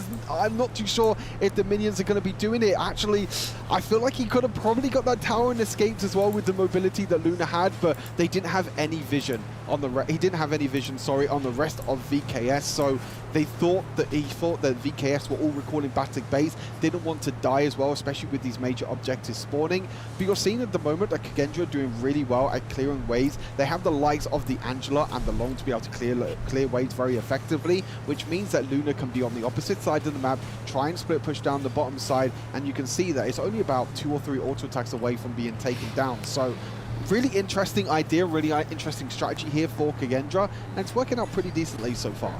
Yeah, the split push, rather than using Luna as a clean-up mechanic within these team fights, because of the Niap and obviously Danny being such a strong front line, I think it's not quite viable. If she tries to go to that back line, we'll just see the Zhong Yu just come through and just clean him into the direction that he wants you to be in. But the Shadow Tyrant does go over to VKS once more time, Stu, and that does mean more damage buffs. We see Mufus looking pretty low as well, getting caught out by that Lady Chen ultimate, and then Dharma is just trying to stop this minion wave in the mid lane, but could be getting caught out here. He still has his flash if needs be. The blazing brilliance onto the back line as they try and chase the Dharma was a very good call from Kagendra. You can see right now the extra mobility that Vivo Keys have, being able to rotate so much quicker thanks to Sunbin's movement speeds. You also have the extra poke damage as well from the Sunbin, making it super annoying, and also the slows, making it super annoying for Kagendra to deal with. As you mentioned, again, Kagendra doing extremely well at defending their high ground towers. You can see that Niap went down to the bottom side to make sure that lane was pushed in. I think Vivo Keys have to keep that in mind now, which is going to be something they have to worry about, I think, throughout the rest of this game. Yes. It's where is Luna on the map? And you can see straight away, look in the mini-map at the moment at your bottom side, Luna is going 1v1 at the moment against Xiang Yu. And this is the thing, right? every single time the VKS step forward, they have to make sure that they have eyes on Riyadh, they have eyes on Luna, because every single time she's going to try and walk up and take the high ground tower. Yeah, it does make her absent from these neutral objectives though, so that could be crucial for them. But she is trying to play around the Zhang Yu. They're using it as bait here because they're currently going for a 4v4 under the Shadow Tyrant. They're not going to get it reset, so we do see VKS actually getting another clean neutral objective with the Sage Sanctuary. Bait Hans into the team fight. Hans goes down. Dormer is gone by, and there is the Long getting wiped out by Lady Sun. That is a 2-0 trade. A Shadow Overlord over to the side of VKS. It's only a matter of time, Stu. Whilst they have that Shadow Vanguard, that's going to relieve that pressure in that bot lane. The Resurrect was so huge there, the item being picked up there from Seiza, being able to survive that Dharma flash into the back line. That Resurrect was so huge, and then 0-0 tried his best to use his ultimate to try and get onto Lady Sun, but as soon as Long land, Lady Sun was like, boop, your head's gone, see you later.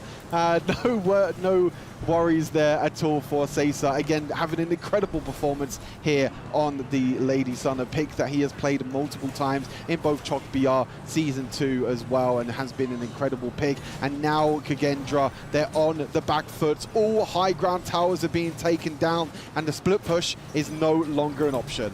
No longer an option, and we see that Luna's trying to keep that Shadow Vanguard away from that crystal. But I think it's probably best here for VKS to not try and be too aggressive. The Vanguards aren't quite around yet. They probably just need to just reformulate what they're going to be doing here. But that completely wipes out all those higher ground turrets now. So the only thing standing between VKS and their second victory within the EWC Mid-Season Invitational is that crystal. They're trying to step out outside of the base at the moment, as you can see, but every single time they step out the base now, they need to be careful that there's no sort of action happening at their crystal. As you mentioned, they're trying to get priority in this river. I mean, VKS has done so well so far, prioritize it, but Luna looking for the engage, and Seiza actually dropping extremely low. Luckily, he does have that Resurrect back up now. The cooldown has come off, which means that the Resurrect is there. So if any of that burst damage does Why happen did again, you remove yesterday's stream? Alive, the stream is too bad, bro. They really don't want to give away this That's why Tyrants. No, the I remove it. Come back up onto Danny as well, just in time, as he's taken a lot of beatings from the side of Kagendra, but Seiza goes down. Lung is able to disengage. Luna has the Sage of Sanctuary. That gets procced again, but it's not going to be enough. Lady Jen gets the knock-up as well, so down goes the Luna. Down goes that macro play. You can see that fat blue minion wave in the farm lane as they're trying to push away and force them back not into really. that crystal. Ali does not depends on Bloodstripper that much. Is the Zhongfei, and that goes down. Mufus goes bye-bye. The minions are here. Is Dharma going to be able to clean up the minion wave? And she does not rely on it. We just need to wait for a minion wave to come through. But is it going to be enough for Dharma and Angela to keep it off? No, it is only Angela alive, and she has not got the Blazing Brilliance on cooldown. Here we go. Yep. The victory, baby! Vivo Keyed gonna be able to take down Kagendra. A huge victory for them to try and make it out of the group stage. That was their final game, and they do end the group stage at 2-3. And now it's the nervous wait for Vivo Keyed to see how the other games go in this group, to see if they need to play potential tiebreakers or they can make it through into the top 8 of this tournament. But that's the Vivo Keyed we're expecting to see. Obviously having a little bit of struggle, as we saw yesterday in the off-stream games, make it being, losing to Vitality. They did beat Impunity, but they did say it was a little bit rough in the end as well. But this is a big win for them to kind of end the group stage strong. But Kagendra, on the other hand, they still have one more game left in this group stage, which is actually going to be the next game against Team Secret. Yeah, I don't know about you, Stu, but that seems like a pretty hard game to me. But Kagendra, I have to say, did not go down without a fight, right? They had a great draft. We saw that Hans was proactive. Weero with that macro play as well. That could have been the downfall of VKS if it wasn't for how proactive VKS can be and just correcting those mistakes. But I'm very happy for VKS managed to get a second after all the tournaments ends, I will play. Baby. Incredible performance here from VKS. That stage buff that you were talking about, Blam, is coming up absolutely huge here for VKS. A lot of this team has a lot of experience on playing on the main stage. But that's enough about us talking. Let's take a look and go back to the main stage and hear from one of the members from Vivo Keystars. Another exciting match taking place right here, and it is your first appearance on the main stage, and it came with a win. What are your thoughts? É a sua primeira participação no palco principal. Quais são as suas ideias? O que você acha? Bom, eu estava ansioso para jogar nesse palco. Eu joguei todos no Stage B, mas eu gostei muito mais desse clima aqui com a torcida. Esse palco aqui está incrível e eu fico feliz de estrear esse palco com uma vitória que já estava fazendo falta. A gente não estava tendo boas atuações, mas fico feliz que a gente conseguiu ganhar essa partida. I was anxious to play here. We did everything in the other stage. This is amazing. This crowd is amazing. We are very happy to start with a win. Of course. Bala Baines, one more time to you, Danny. Nice to see you. Always a pleasure meeting you. And yeah, we have a lot of your fans and supporters, family and friends coming to the arena, and a lot of fans online. So what do you have in mind? Share some words to your family, to your friends, and to your teammates as well. A gente tem muita gente aqui, tem os apoiadores, tem a torcida, tem essa família. Diz algumas coisas para eles, diz algumas palavras. Bom, eu só queria agradecer todo mundo que está acompanhando aqui, todo mundo que está torcendo e também pedir desculpas porque a gente está tendo um resultado ruim nesse campeonato, mas eu acredito que a gente vai conseguir se reerguer agora, principalmente com essa vitória, e continuem torcendo, continuem acreditando que a gente vai fazer o nosso melhor para representar a nossa região bem. We would like to thank everyone who's been supporting us, and we'd like to say, to apologize because we're not having a good score, but we're going to do our best and we're going to carry on here. You did your best. I trust you guys. It's gonna be a good one as well. Of course, we're gonna see you again on this very main stage, and now back to the studio for more details.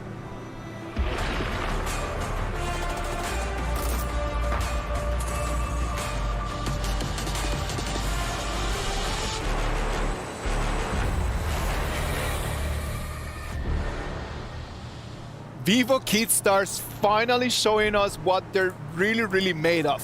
It was important for them to take this victory. It was necessary because just going home with only 1 point was not an option for them. That's right. Oppa, oppa. That's the cheer that we have. Do you think region like well. India will get a showcase soon? And I want to highlight no. Danny is my personal MVP. I don't think so. So much work for the team, getting all of the baits, luring all the skills. I mean, there's so much damage thrown onto him. Yeah, played very well. But let me kind of go back to this one because of the fact that I made my biggest mistake today was agreeing with this prediction here. We both chose Kagendra on this one, and Kagendra really did not show up on this game. Vivo Keystars were ready for the draft. They understood what they needed to have done. Their strategy was on point. It is difficult, man. I'm not gonna lie. I don't feel like it was that much as a VKS victory, but it was a Kagendra loss. Every single time that they started the fight, they never actually won a big fight, and they allowed VKS just to take the victory. Yeah, but more of a force error here. Maybe we can go with that instead, right? You know, Isaac, you were talking a little bit more about the buffs. Maybe you want to share that with the audiences. Oh, of course, man. Like, if you analyze the BP from Kagendra, the main focus is going to be on what Weiro can do on that Luna. And we know that Luna's extremely blue dependent. If VKS could keep an eye on when the because before that, before the global launch, I thought India will get their server as well, but in fact they didn't get it. Their strategy was on point, trying to limit that as much as possible. And of course, Danny was on point with the high note, just always up in front, being all that bait. And Senku, how many Blazing Brilliances were expended on Danny? Yeah, too many to count, right? And they were counting on Riyadh to have the new moon, but it only happened once in a blue moon. And it is sad, man. It is very sad because I just feel like Kagendra came with the momentum, but in the moment that they needed to just give that strong punch, they were always missing. Kind of hesitant. It didn't seem like they were making really plays that they knew that they were going to make. Like they were going to, take over in certain team fights. They were playing very scared not to lose almost. Yeah, but we have to highlight Nyap and Mena as well. Mena, earlier in day one, we were talking about, hey, he was very trigger happy with his skills. This time, he picked Sunbin, which is go ahead, throw as many time lapses as you want as long as you get the correct targets. And Nyap was there to soak up the damage. And with the addition of the time flux, he was able to soak in even more damage and use the ultimate to the full potential against Kagendra. Nyap Xiangyu was one of those picks that at the beginning we were not understanding a lot, but it actually paid off, man. Look at that. He's taking the MVP. Sometimes you just need to go back to basics. We knew that in previous seasons, in previous tournaments, that's Nyap Xiangyu has been really strong. And he just decided when everything is on the line, I really need to come with what is my meta. Yeah, where was that earlier today, though? I mean, yes, they got it, and Nyap really did carry in that game, but I was expecting more. I wanted more of this throughout. I'm actually very disappointed for Vivo Stars, but here are the highlights of, his plays. Yep. One thing you will see later on is his godlike play. It's not a really action-packed one, but it's one that he delayed that bottom T3 being taken by Kagendra. And it's simply because that pressure was never founded on the side of Kagendra that they were able to turn his whole game around, get the lock-ins, and he always timed his fearless charge to perfection. Definitely. He was coming on points. He was very scary. You always have to respect where he was. His presence was felt. Yes, his KDA might not have been the highest, but it was a moment where, you need to know where he is and you got to respect his damage. Yep, he meant to be as a utility, and boy, was he useful in this game. Yeah, for sure. And this is the closing minutes. I mean, you're seeing one last hope by Senku, trying to keep them alive, not able to do so. Vivo Stars, yes, they won. They're not the happiest at this moment, but I think there was a bit of sense of relief. Come on, man, we need to understand that in the moment that everything is on the line, you really need to trust your instincts. Just keep going with KPL versus LGD. Now, I think KPL should win. Yeah, I think so. But I hope LGD will win. If Team Kagendra takes this victory, and Team Kagendra right now is going to have to go actually, no, I think Team Secret. I hope Team Secret will win, not LGD. Sadly, Boom Esports, Falcons, it's gonna be out, man. Yep, it's unfortunate, but Boom Esports and Team Falcons, I mean, they put up valiant efforts for the games from yesterday and today, but not everyone wins. In a competition, in tournaments, it's brutal. There has to be a winner, there has to be a loser. Yeah, it's gonna be sad. And we knew going in today that 4 teams were gonna go home. Sadly, that does happen, but we're gonna be going up into Kagendra versus Team Secret. That one's gonna be the next big one. Can Kagendra pull it off against Team Secret? Yep, it's tough right now. This is even tougher. They could not capitalize on the VKS game, and now they have this huge mountain to climb going up against Team Secret. If I'm in Kagendra's shoes right now, I will be trembling my boots. Team Secret right now is going to finish 2nd place. There is no mathematical way that they could make it first, and at the same time, they know that they cannot make it 3rd. Do you think that that's going to affect the way that they're going to see this game? I think not. I think that you play it, you go all out, right? You try out new strategies, maybe a different draft, but at the end of the day, you're still going to go hard because it's all about this is the perfect time to learn. Yeah, exactly. It could be a practice match, maybe. Maybe just a different composition. What do you guys think? Yeah. No, I think I would definitely do that. If I was on Team Secret at this point, I mean, I'm guaranteed the 2nd place. I might as well try something new, see what else is out there. Yeah, exactly, right? Keep the cards close to us, but we get to learn about everyone else in the competition. STC play predictions. Boys, what do you think? Is it going to be Team Secret just going with the dub, or is it going to be Kagendra? I think we have it aligned. I hope it's going to be Team... Well, I don't want to say the same one because I made that mistake last time, but I don't want to do it, but I'm going to go Team Secret, right? Yeah, Team Secret. All right, Team Secret against Kagendra is going to be our next match.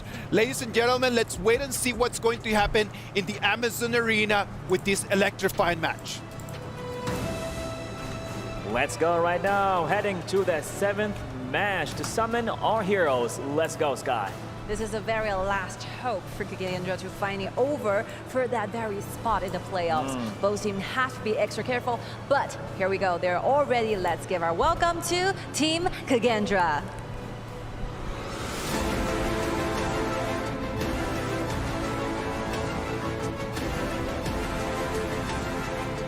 Kagendra.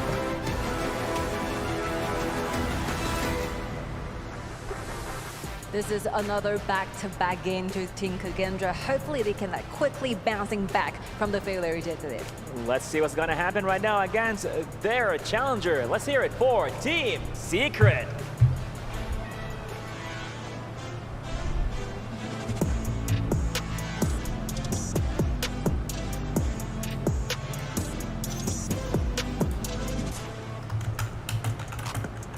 And there you have it. But apparently we have some fans here right now cheering for Team Secret. One more time, here for Team Secret. Come on! Thank you so much, Jayo. They will do their best. Hopefully the stage is set that all the crowd is roaring. I believe it's a time for the glory thing to happen. With no more further waiting, let's go back to the studios. Hi everyone, welcome back, and I'll be the caster for you. I'm Nora, and I'm joined by Gege. Yes, and we are so excited to be here to cover the game of TS versus Kagendra. So that's going to be our next coming up match. And we're already been halfway through the games right now so far, and this is going to be the last game and Kagendra and TS will play. So I'm super excited to see who will be the one to hit the point, because as VKS just finished their game and gaining another point, that makes them to the 3rd place right now in Group A with a 2-3, and Kagendra still got a chance to make it as they are having 1 point in their hand right now. Definitely, I feel like Kagendra just a little bit struggling right now. They are still licking the wounds that just battled from VKS, so they still got a lot of pickup. I feel like this match definitely, I feel like Kagendra definitely have a little bit of edge since they've been learning a lot through the first day, and this is the second day already. They already got 1 point. Why not to get the other points so they can get a chance at going in at the top 4 here in Group A. And I feel like Kagendra right now is played back-to-back, right? So definitely they're keeping the momentum, and as we can see, the Luna pick that they did when they play against VKS, they're so well at the bottom, almost still that high ground tower down. But the problem is that now they're playing against TS, and since Team Secret is picking out their famous signature hero Dachel to play as a strategy, I'm a little bit worried about Kagendra, to be honest, right now. Definitely. I feel like they're facing an uphill battle. TS definitely one of the prominent team of Group A, and look at that. They're using their famous signature Dachel pick. Definitely, I feel like that Fuji is about to come up very much next pick. So that's the reason why Kagendra is still no Orc Run ban. Exactly like LGD did I'm not sure that they can use Orc Run or not for the tournament version. Right? So definitely I would say Kagendra is doing great so far. Yes, I feel like this Lone is going to be really hard to kill. I mean, the double ultimate coming from Dulia. I mean, this is going to be a really interesting game because, you know, Lone is going to survive towards the end. I feel like Kagendra, late game wise, they do have a great chance of winning, but time is going to run out. They're going to have Dachel, they're going to have Fuji. I mean, their macro is so good with TS. I mean, they're known for their super great teamwork. And I feel like Team Secret are not going to give Kagendra many time to farm. So yeah, time is going to be running out for Kagendra in this match. Exactly, and we can tell that by this Joe you pick by TS, because last time when they played against LGD, they had no other options since LGD just banned out all of those millionaires with super full Dachel strategy. But this time, Joe, as an open choice, actually TS can accelerate their early game pace and trying to do those pushing strategies. So the question will be, can Kagendra keep it on, stand for the early game? Ooh, the early game, man. Look at Team Secret. Dachel, Fuji, Joey, I mean, the fire is going to be everywhere. True. You're going to see an acceleration in the pushing, so they have to find a way to definitely to slow down their pushing lanes. I feel like, you know, Ogren, definitely a power pick in the early game. Definitely Kagendra trying to harass their jungle a little bit more, trying to like push TS down, but TS, man, their acceleration, the tower pushing skills is so fast. I'm just really worried for Kagendra here. True, and the main thing that Kagendra needs to do right now is try to, you know, build up more power in their mid lane, for their mid lane. And I highly recommended Angela, but since DS already banned it out, so I would say maybe for a Wanger pick. How do you feel about that? Ooh, Wanger. Just go in a wild way wow, tonight. Shangguan, wow. Wanger with double ulti. Double ulti. By this Dolia can be really dominating in the early game. Yes, it would be a threat to their back row because, you know, Shangguan with double ultimate and even with the frenzy, that would do a significant amount of damage to the back row. Also, their ADC is going to be really much in danger, but you know, their ADC is still up in the air, still for picks now. So, you know, I feel like TS is thinking of something different. Maybe they're predicting what Kagendra try to do here. if they are predicting that Kagendra may go for the Shangguan pick, then TS is going to lock down this Musashi. Either Musashi is going to be a nice counter attack against his Ogren, and also he can just, you know, kind of do a lot of. Yesterday, see Ogren pick. Then the tournament version should be follows the game version. My ban. The reason they banned Mice Runaway is because Senko is too good on him on Mice Runaway. Great tanky player as well, and also great counter. Senko is not playing as well. Not playing the hero. I'm really interesting to see how Team Secret can handle this one, since they got all the overpower here. And Team Secret is too good on Da Qiao lineup. So actually, but the problem is that we know that any team who meet Team Secret should ban Da Qiao. Nice pick against the Zhou in the early game. But the problem is, since Musashi and Charlotte have been picking out, just like you said, triple warriors that we can see from TS composition.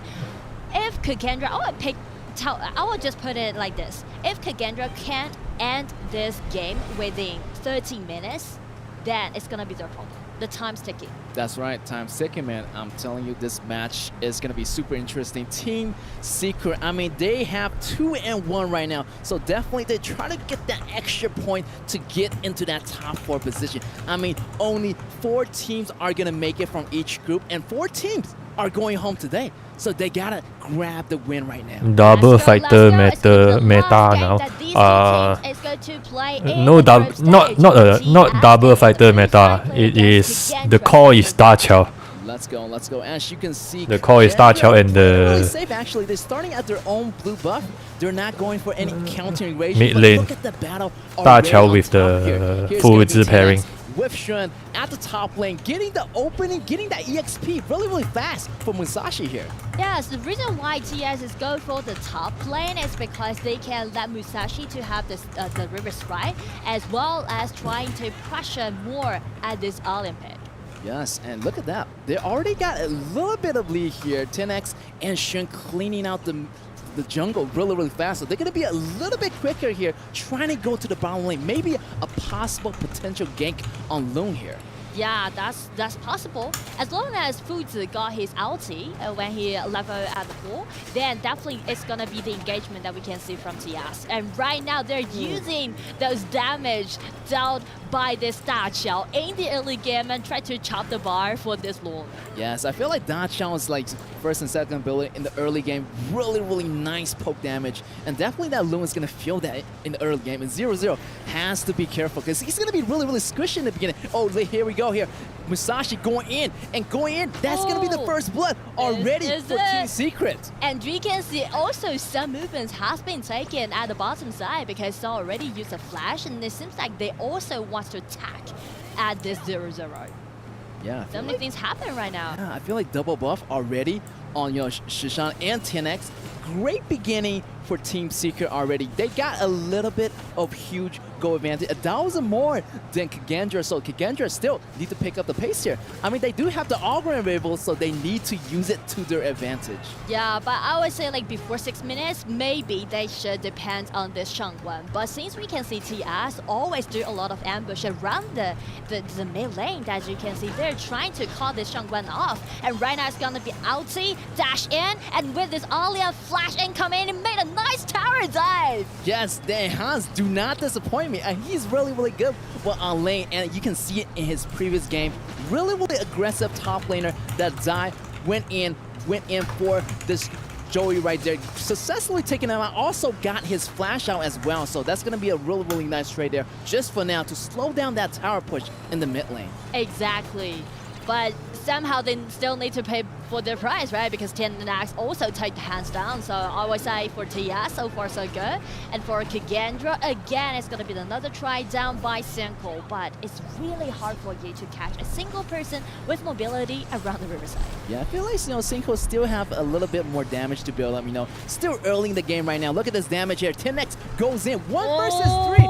And he's still surviving here. Here's the ultimate coming from Hans. Hans is going to have to assist with this Albrin to take him out, but bottom lane also is going to be in trouble. The fire is still burning right now, but still Team Secret is still macroing the game slowly. It's not their time to push just yet, but once that 4 minute comes by, that tower defense goes down, that's going to be the key to push for it. So 13 minutes to be wait for, and that's going to be the cue for TS to start their real attack against Kagendra. But I still need to say that the kill, all right, in the mid lane, again, Shangguan did such a good job. Nice.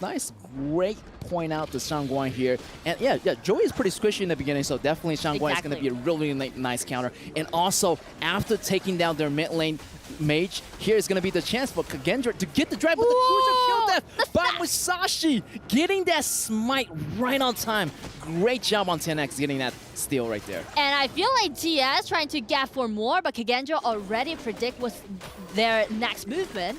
So as long as Loon has been bound by this Fuzi, all of those members just gather down and try to, be in the backup.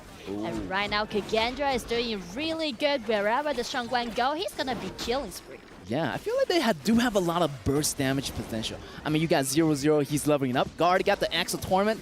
That's gonna be a lot of, like attack penetration, armor penetration, and this is going to be a really tough chance for TS because in the later game, that 0-0, the damage is going to go way off the chart. So they got to figure out something fast, and they need to end the game definitely before that 13 minutes. Exactly. So that's the reason why we can see Kagendra just playing so aggressively in the early game, and right now they're trying to get the river control, get the map control, and the next movement might be they're trying to do some invasions to their opponent's jungles, and right now Cinco is just an ulti, try to force Strand getting back and let his team to secure the overlord, and that's it. Yes, also that double ulti comes in really handy. Yeah, you can use it as engagement, you can use it as an escape, and here you go. Kagendra using an escape, but it's going to be really trouble. He's going to be alone in the top lane right here. And that's going to be... Ooh, Shank takes him out, and Alain chasing Charlotte back into the towers right now. But what about the bottom lane? They have to worry, because their towers are getting pushed in on the bottom side here for Kagendra. Man, two teams are doing totally different things at two different lanes. And right now, Kagendra doing so good, just lotting the members from TS, but TS still gonna stick to their plan. Just take down the tower, and that's it. That's right, Team Secret, and they have the tunnel vision for the towers right now. You took one of my heroes away. Well, I'm gonna take down one of your towers, maybe even more. Exactly, and speaking to the operation of this game, though we can see a lot of highlights made by Kagendra, right? Really visually stunning. But the problem is that check the goal lead. TS already got 3,000 goal lead against Kagendra. That's going to be some problem for them to solve. And right now it's going to be another engagement happening in the jungle. And it's going to be the Fuzi using his multi. Nice bound. But right now, Waro just coming in and just being killing spree. Take that Fuzi down. That's why, I feel like Fuzi got caught in the way back. A little bit deeper, and the reinforcement starting to arrive. He was already gone. So still, Team Secret do not have to rush this. They still can work with the Da Chao, the Da Chao Fuzi strategy. Agree. Definitely not to be hasty as what happened in the match versus LGD. So they learned their lessons right here. So they need to actually apply it into this match as well. You already can see two reckless movements made by TS, right? One is that TNX going too deep into the cage's rebuff side and just being killed, solely, right? And the one that Fuzi did, flash in, tried to do a nice ulti, but the problem is that this kind of terrain is not in favor of TS. And you can see right here, Kagendra, using their vision control, trying to gain a vision of the mid lane. Look at this. Everyone is waiting in the mid lane, waiting for each other to start the fight here. Are you going to start the fight? Well, I'm going to start the fight. But look at Fuji and Dacha always pushing. And Alain is going to have a little bit more pressure on top side because he's facing a lot of enemies right here. But his friends are coming here. Senko and this Murphy are coming in, but they actually go back here with the second ability of Dacha. But coming back, it's going to be a trap. But look at here, Musashi's going to come back in, but still Dacha got taken out. A little bit hasty here. They still choose to come back, but everyone else already arriving at the scene. Kagendra taking Shishan right here. Great teamwork on the side of Kagendra. Definitely, Kagendra is doing so well right now in game, but the problem is, why were those members from TS coming back? That's a little bit overcommitted, to be honest. Yes, I feel like they, they committed too much right there. They already got the damage done, and they need to get out ASAP, but they still choose to come back, and they gonna punish them for that. Yeah, I feel like TS, they're really, really dedicated to win against their enemies by using such a strategy. They know that they're really good at it. But the problem is that check TS members, right? Musashi is not there, and only those members with those immobility coming back. And check Cage, Loom already got... I just realized that I didn't on my mic. Make him to do a lot of insta-kill upon the heroes from TS. Not only execute is the best on the lane. Actually, there's 4 skills that suits a lane. Sprint, Flash, Execute, and one more, the Weaken. The Weaken skills. I forget the name. Because that 0-0's damage is building way up. Exactly, and that's the different skills got different playstyle and different strategies. Depends on the person playstyle. His ulti is and what strategy are you implementing? Why TS just make that attack against 0-0? Oh, here's the Pure Sky for Shun. He's going to have so much damage reduction. It's going to be really make it hard to kill this Charlotte. Also, 10X already got that Blood Rage as well. So many tanking frontliners. So those are the shields for Team Secret to do. While they have the shields, it's going to be enough more time for Sun and Yuhan to get the Dacho and Fuzi. I am seeing the chat. Hopefully, Kagendra can still able to stop that with their damage right now. And I would say it's going to be the time to slow down a bit, to cool down a bit right now, because we are hitting the 10 minutes mark. So TS Ali new skin, which one? Just hold back a little bit more and just organize all the lanes and trying to, use those lanes to arrive in at the high ground tower simultaneously. And Cage is setting up a trap, and right now they're hitting it. Oh, here we go. Shun using the flash. He got the Pure Sky active, but Musashi goes down. 0-0's damage is way off the shot. The high ground tower at the top! High ground tower is way gone. Like, while you are fighting, I'm taking down the high ground tower, and the next target is going to be the Crystal. That leaves the top lane wide open. I mean, look at the tower counts right now. 7 towers. This is the reason they only one play 2 fighters. Kagendra, so Kagendra has to pick Split up the pace. push. Time is going to be running out. They're already at the doorstep of the Crystal. So with the numbers advantage, so Kagendra is trying to secure the dragon, but the problem is that Moffat has been bounded by this Fuzi, and this is going to be a kill against this Dolia. And right now, Shangwen just dashed in, but without the Dolia, there's no more ulti can let him to get out of this battlefield. Oh, they just have to back up right now. Oh, look at Shun jumping in, and he has that damage reduction. And he has a chance. He has a chance. Ability, second ability,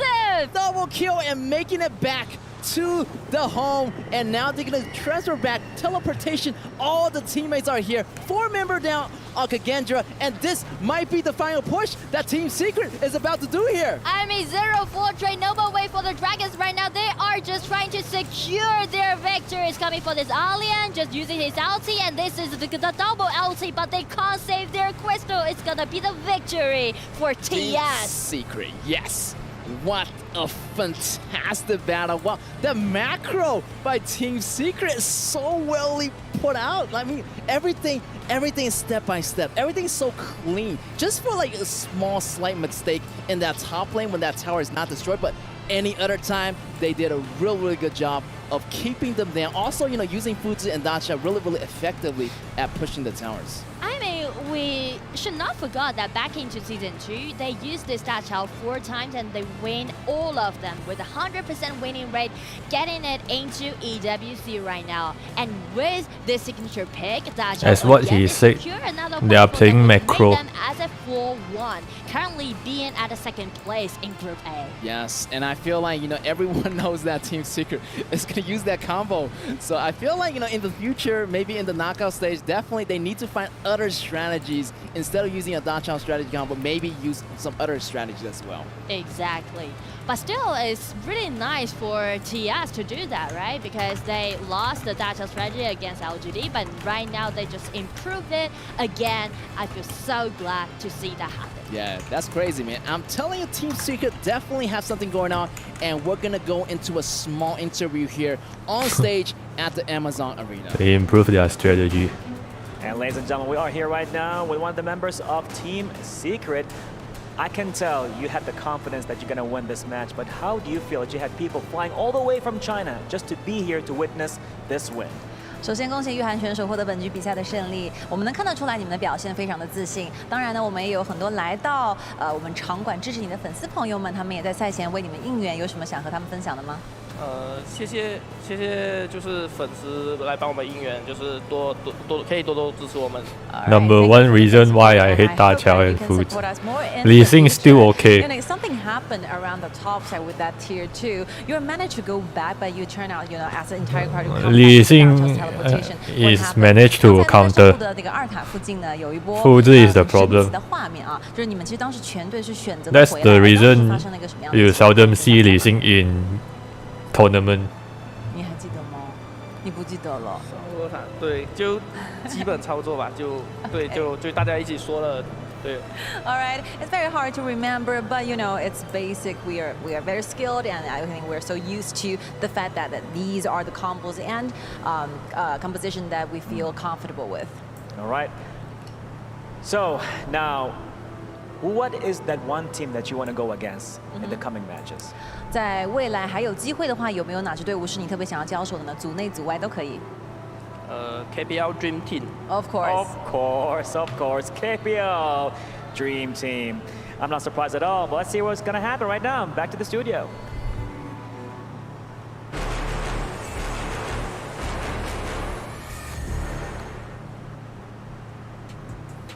Congratulations to Team Secret, sealing that second place.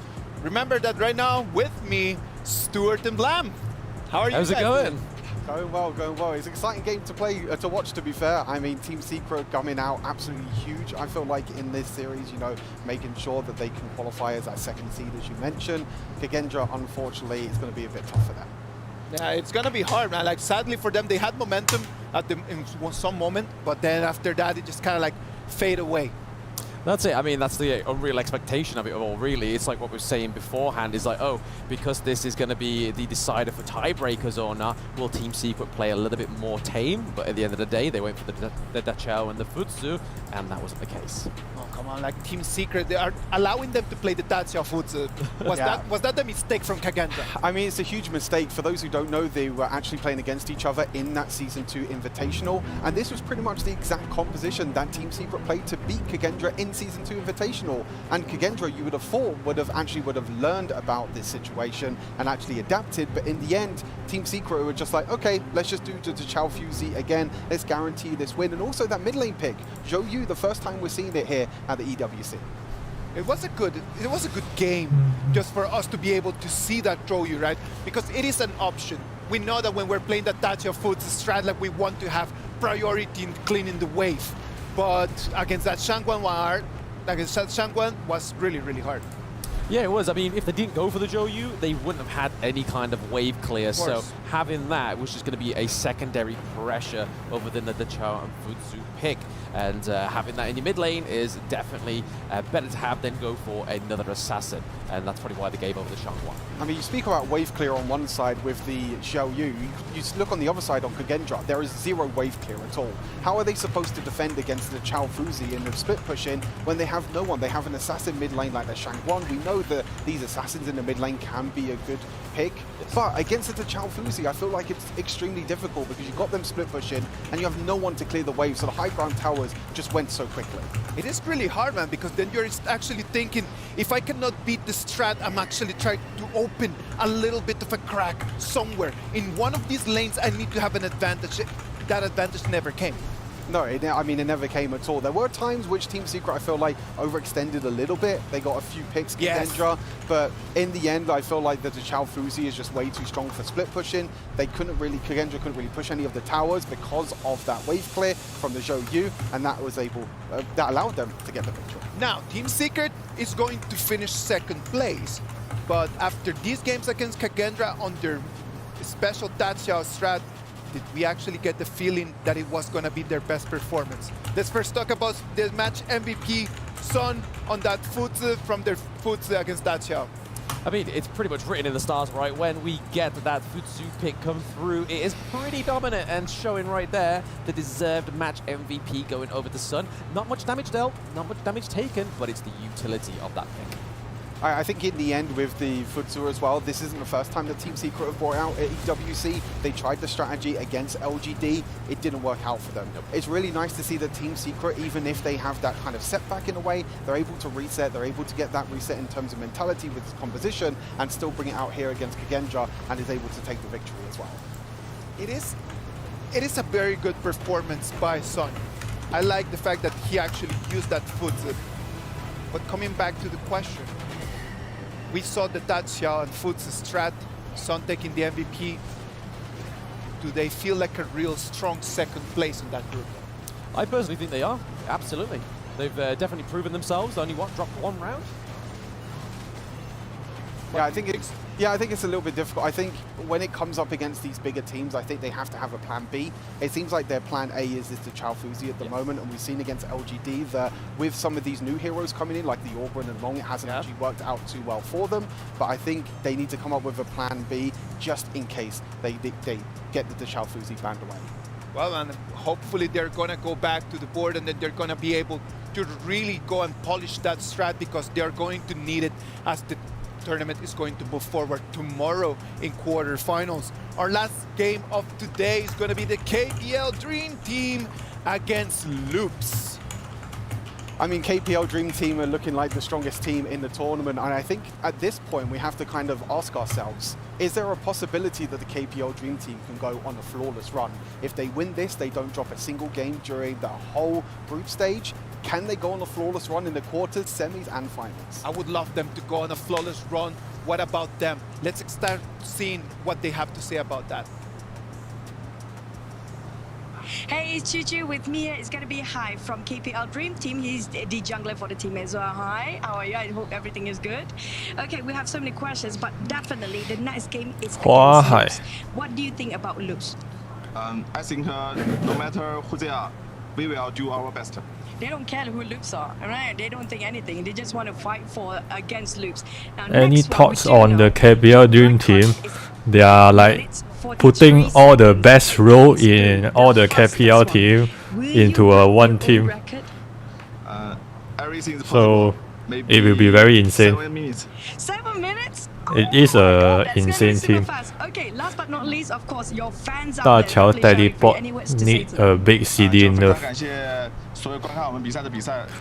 That time in Chinese server, they nerf 大乔 very much, and all the players complain about it. Boys, KPL Dream Team, the team to beat. Can Loops get the job done? What about if we get some STC play predictions? Who do you think is going to take the dub? I mean, I'd like to play the devil's advocate and go for Loops, and I think I'm going to do that. To be honest, I'm keeping my copium, my hopium. We just saw VKS get to that main stage. Maybe Loops can do it. I have to go for KPL Dream Team. I mean, it's without a doubt. He might have a bit of a hopium, but I don't, unfortunately. I think KPL Dream Team just way too strong. And Loops, they're going to have to try and figure out something. I want to see APH on a hyper carry, but they're going to have to figure out something huge against KPL Dream Team. You know what? I'm going to go KPL Dream Team as well. Hopefully Loops is going to show us a new strat, thinking on something that they can do against the other team. But let's wait and see what happens in the Amazon Arena. And as we can see right now, we have an amazing crowd. Let's see it one more time for KPL Dream Team! 让我们听你们的声音。那边呢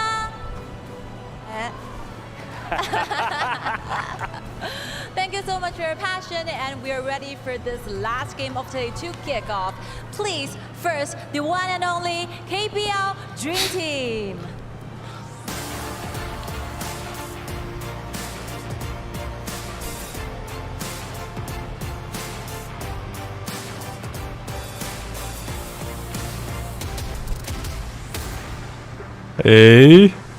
Oh, Fly is here. I have no idea what will be the composition. I have no idea what will be the lanings, but I'm pretty sure that this game is gonna be electrifying. True, true. Saving the best for last. And now for their challengers, here comes Loops.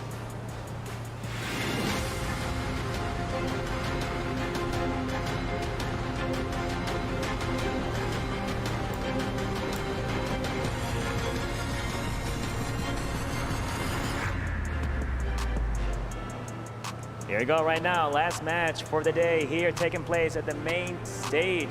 Should be a good one to watch. This is where legends are made and dreams come true. We are ready for the final match of today. Let's give it back to the studios. Final match it is. KPL Dream Team play against Loops. It's gonna be electrifying. Super electrifying. What's your feels on this, Nora? What's your prediction today? Definitely, I am with KPL Dream Team all day long. Definitely. And I would just say, like, I did my calculation, KPL Dream Team with 31 times of championship and including 15 times of FMVP. Yes, and also for Loops, I feel like they've been learning a lot. Day 1 has been super crazy. Gemini. Day 2 already, and I feel like Loops has been Gemini is the game. is the coach, bro.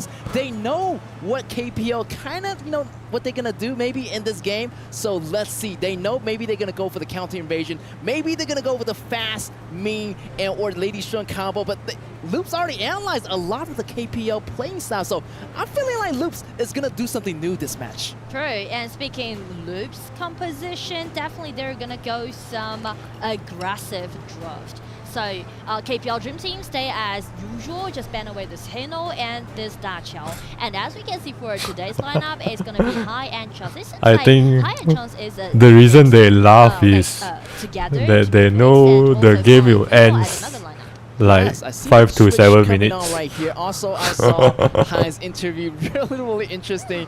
Really confident jungler here from the KPL Dream Team here. And yeah, we see Arlie as the picks, the first pick he has. Super high mobile. I'm feeling their ADC is going to be really hard to catch. So let's see what Loops has to here to counter this Arlie. And the trick that KPL team is doing right now in the draft is that they are taking this Arlie away as a ban, because Loops, for their marksman Shero, he has played Gongsun Lee all the time and played this Arlie, all the time. So this is the thing that KPL Dream Team is doing right now.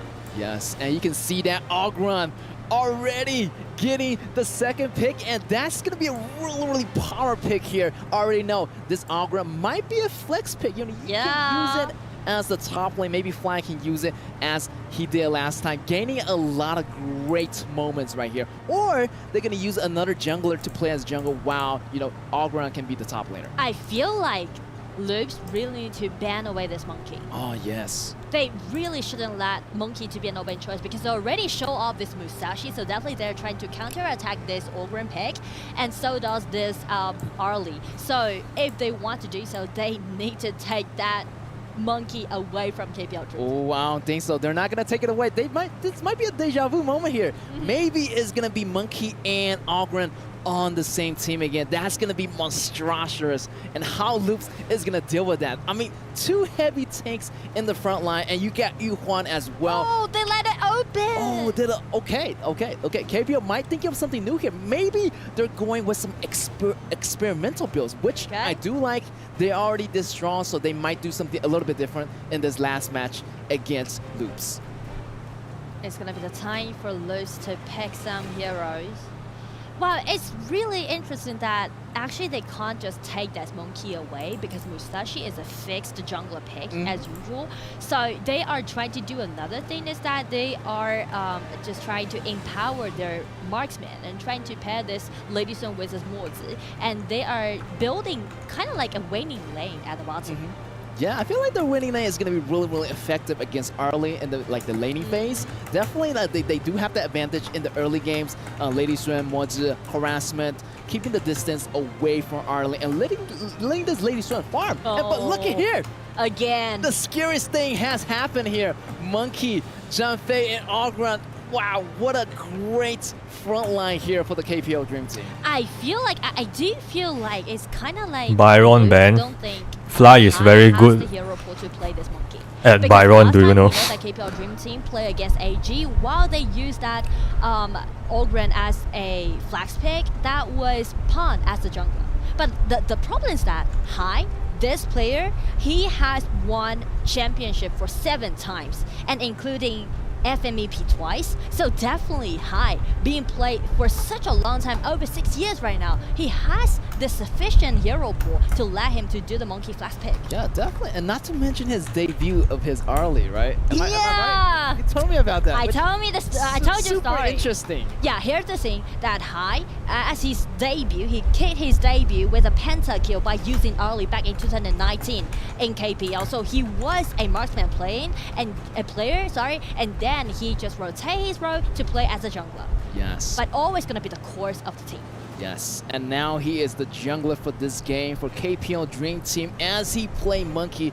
Wow, he's going to have a lot of advantage. I feel like his top laner is going to do so well that he doesn't really have to go to the top lane because Fly can just handle it by himself. Definitely have Fly, the FMVP, right? I can't He's really one count. of the kind How many in F KPL is there? Origin, actually. Wow. 7 times.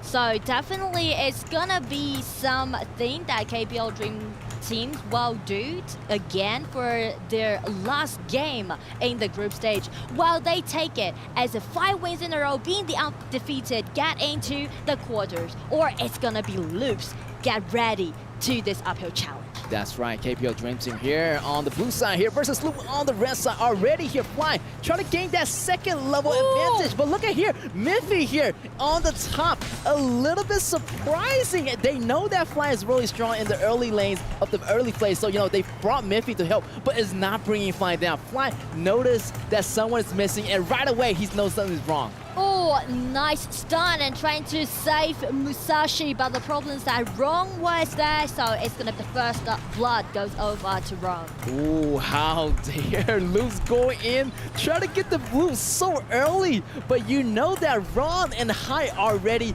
point themselves in the area. They're gonna be waiting for Musashi, and once he get back, respawn, his red might be in trouble here. The smite goes in, and Hai is gonna get that red away from Loops. And it's gonna be a flash, it's gonna be another try by Tempest. While they take him down, Hai has been killed by Kang, so they got their red buff back. But the problem is, it's not only the red buff, but also including the blue buff.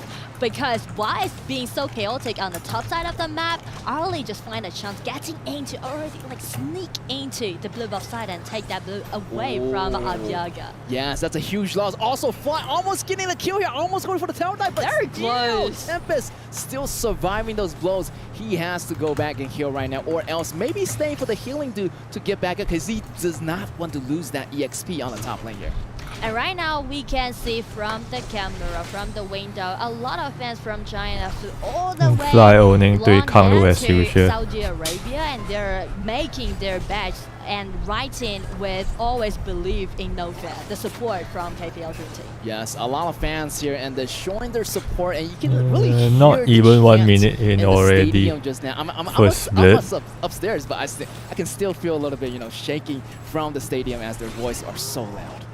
But to be honest, I'm really impressed by Loop's opening setting, because I know what they are trying to do. They're trying to build up a winning lane with numbers advantage with his main and Moods to make some, impressive gank upon Fly's Ogren and let Abyaga to have the chance to steal away the blue buff. But the problem is that they are facing some difficulties where right now it's gonna be Gank coming in with a flash and help Tempest to get the hand on Fly. Wow, this is really impressive by Loops. They've been learning so much, and you can see that they're going head-to-head with the top team. And look at the bottom lane here. A lot of players, but only one member facing 4 players of KPL Dream Team is not going to work. So here's going to be here. Lady Swen goes down here. A lot of pressure here for Loops on the bottom lane here as Chance already gained the advantage. His goal lead is going to be really significant here. I feel like Sherry is too, he's a little bit hasty because he,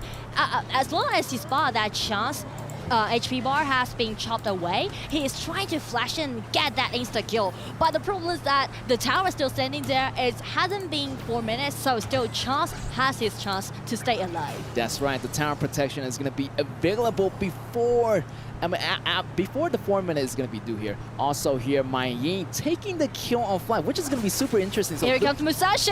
A great engagement here, but can Fly get away? But no, great combo here. Great coordination coming in from Loops, getting the second kill on Fly already. And that's how we're going to see Musashi being such a nice counter-attack towards Ogren, because no more sustainability can be seen from Ogren.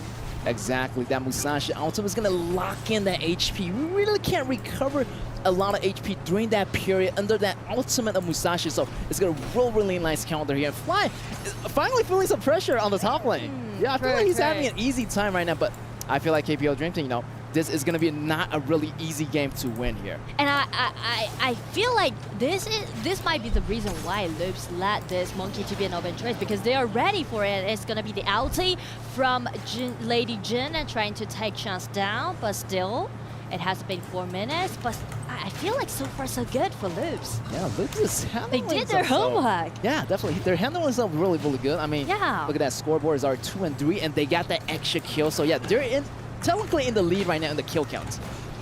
And it's gonna be the ulti from Jump and also the ulti from Monkey dashing in, trying to make the tower dive happen. Kang is gonna be the one to be taken down. Ooh, KPL Dream Team are fighting back right now. Great tower dive.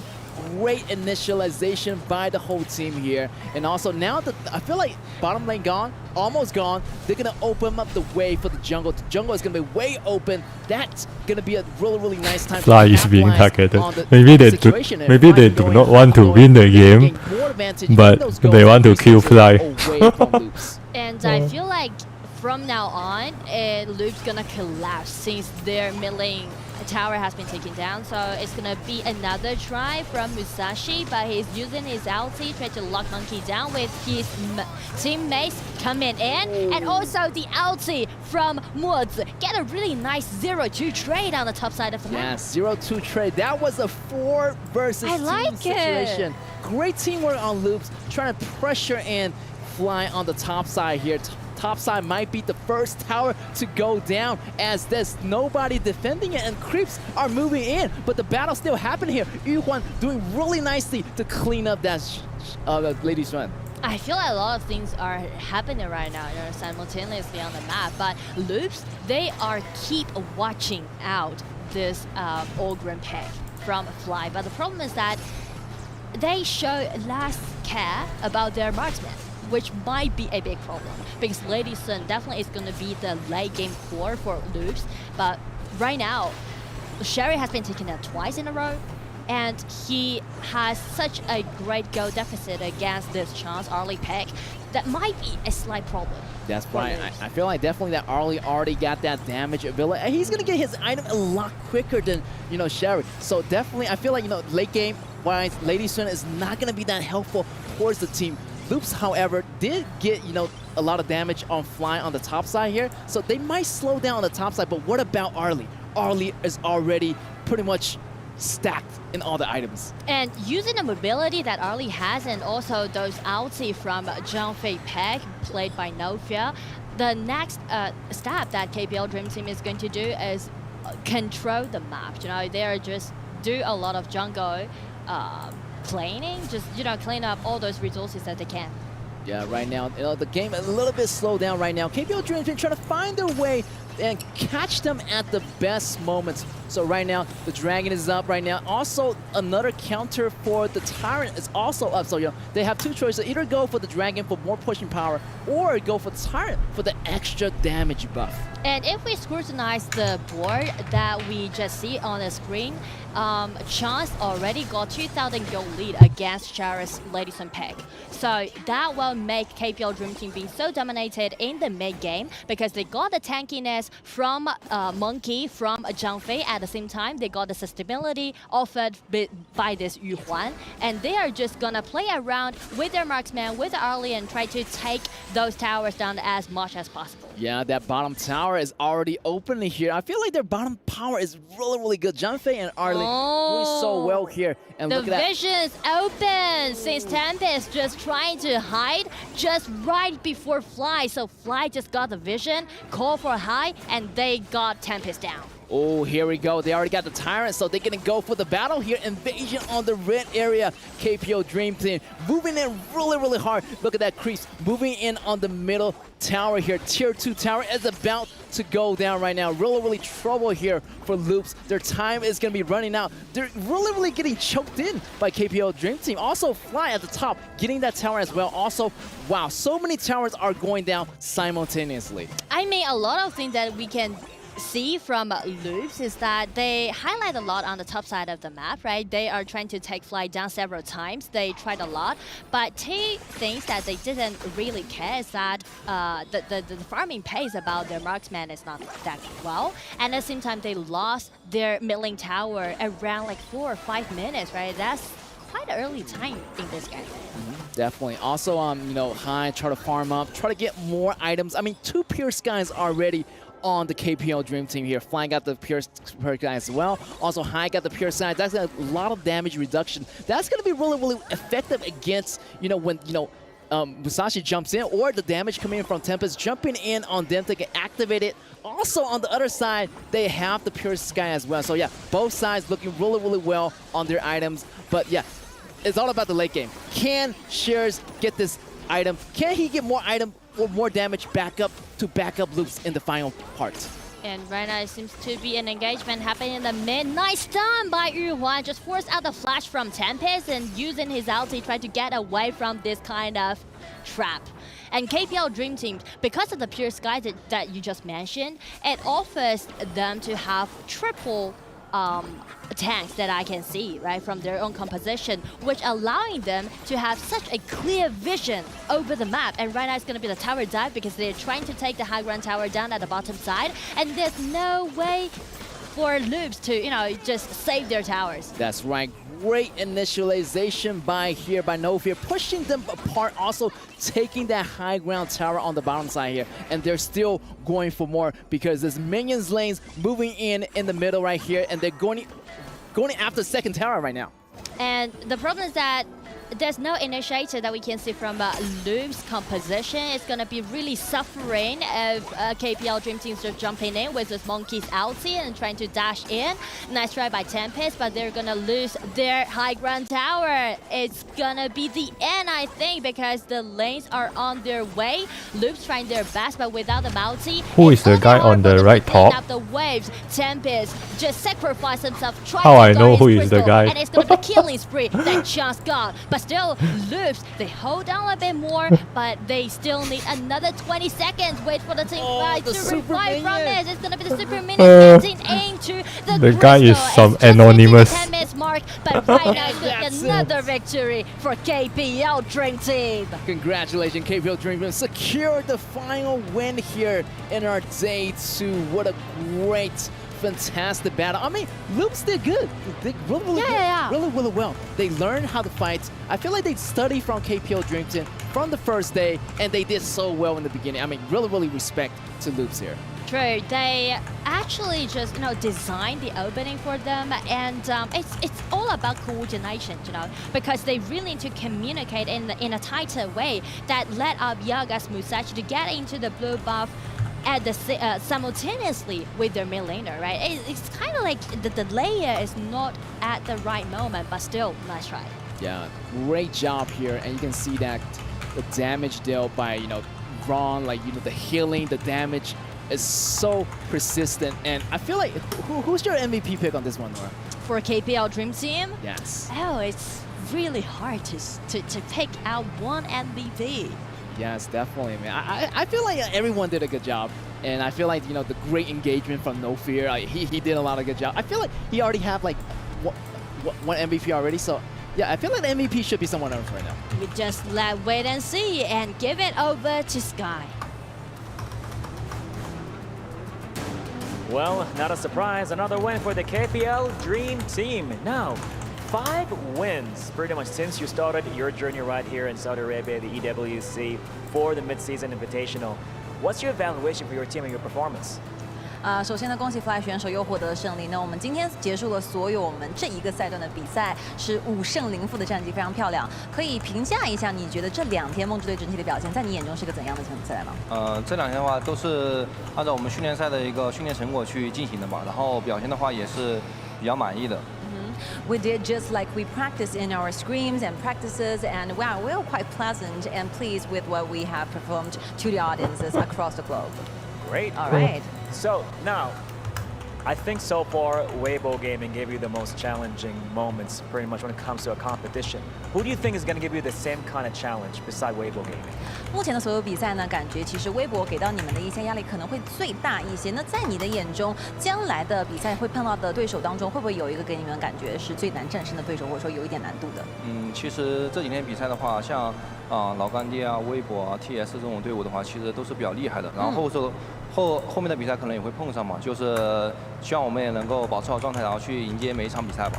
Honestly speaking, I think personally LGD Weibo and one more TS, they are extremely good. So we might have encountered each other in future matchups. So we are trying our best to do our best conditions to fight for that glory and, you know, win over to the opponents. Something happened in the real game which you have been taken super care of on the top. It's 2v1, 3v1 all the time. How do you cope with this?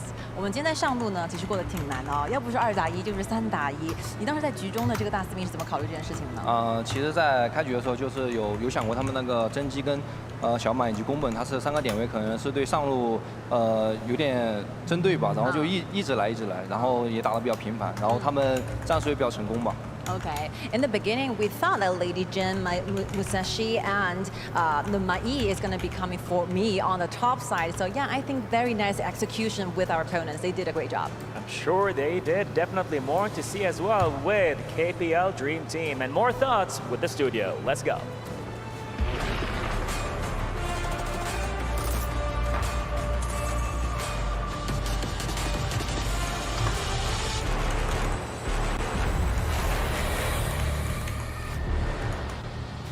Congratulations to the KPL Dream Team on that victory.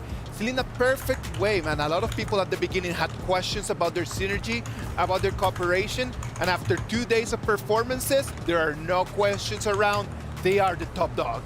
Absolutely. I mean, I'm learning like Kim did. He's done a lot of learning today, but I do have to give it to Loops Esports. They got the most kills out of KPL, just no map domination. I think that's the only point that they really fell at. Yeah, I think that for Loops, I think they're getting the early advantage, actually shutting down Flight in the end. I think it's a really, really nice adaptation. You can see that they kind of did their homework. That Orgren in the Clash lane, maybe not as strong in the early game. You can try and shut him down, which is exactly what they were able to do. But you can see that the KPL Dream Team, even when they are behind in kills, they still are able to just get so much extra gold, so much extra value from the rest of the map. And that is something that I would like to point out. Now, like a lot of times we get just carried out about like the amount of kills that you're having. Yeah. But in this game, and like what you want to do is to go for gold. Yes. The gold difference is the actual key to success. Clearly, you might go around and you start to get some kills, but what you want to do is to get resources after just winning those battles. After getting the kills, what are you going to do? And that's something that everyone needs to learn.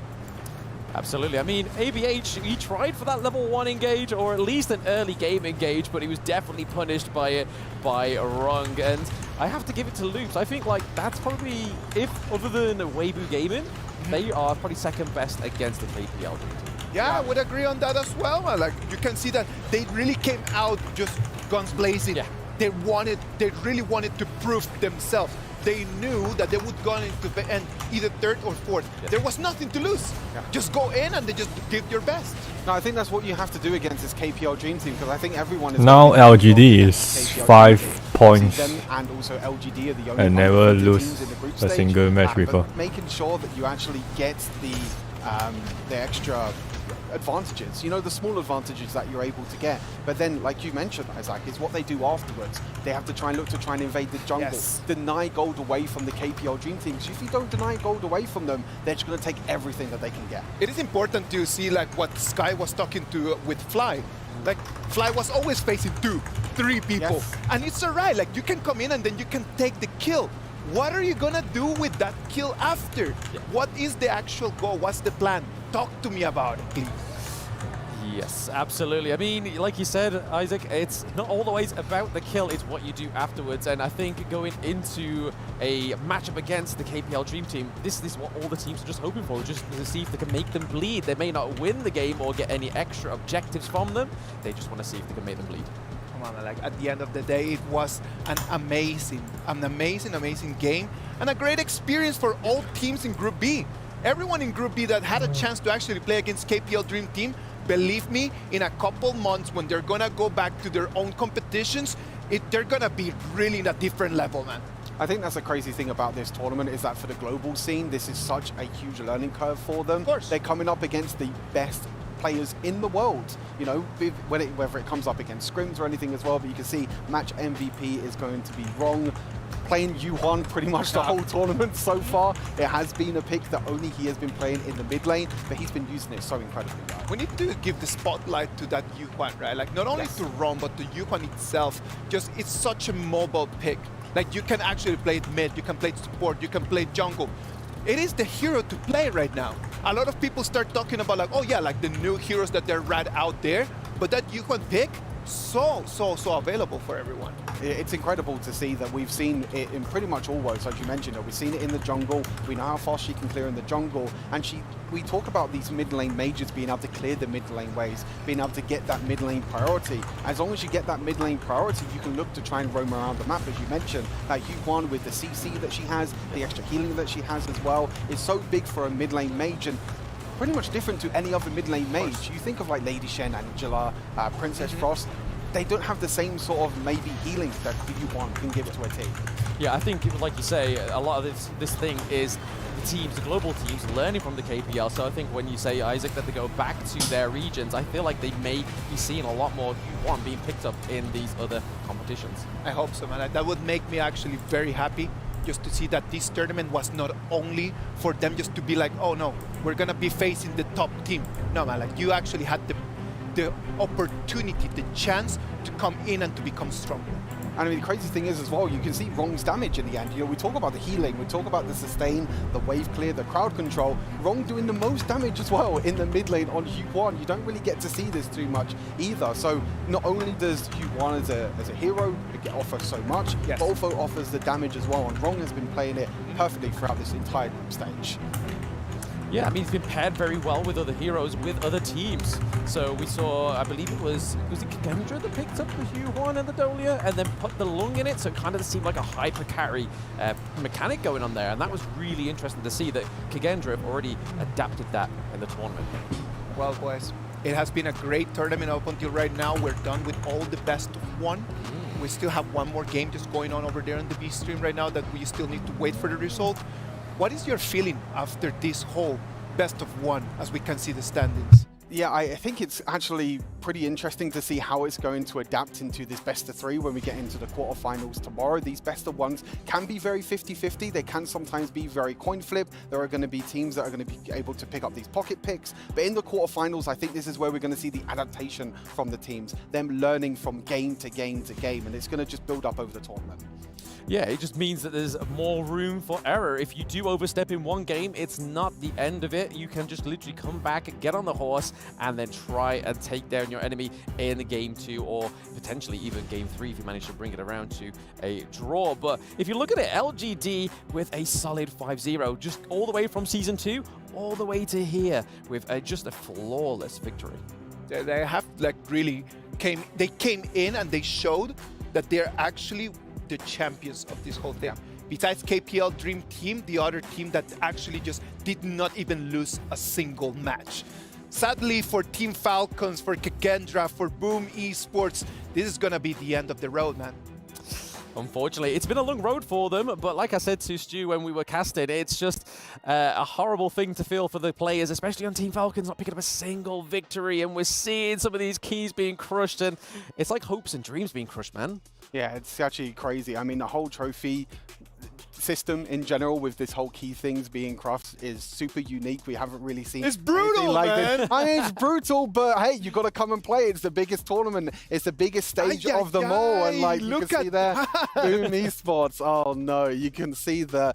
I mean, the teams are probably watching their own keys get crushed. Would you watch your own key get crushed? I would. Or would you? You know what? Walk away. No, I would watch it getting crashed, and then I would just promise myself next time that for the next EWC, I'm gonna come stronger. Yeah. Just to take that anger, to take that feeling, just for me to have that motivation to work harder as I get back home. That's the thing, right? I mean, a lot of these players are going to go back to the drawing board now, going to go back to their regions. We obviously have like the Open Series 2 for some of these players that they have to go back to. That's going to come up very soon in Honor of Kings competition, which means that these players have no time to rest, really. They have to, you know, get ready and get updated and get ready for another tournament.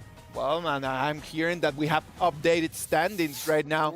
Just getting in there because Team Vitality, sadly, not being able to seal the deal, and it's going to be Impunity Esports. Who would have said that they were going to take with 2 points the last ticket and made it into the next top 8?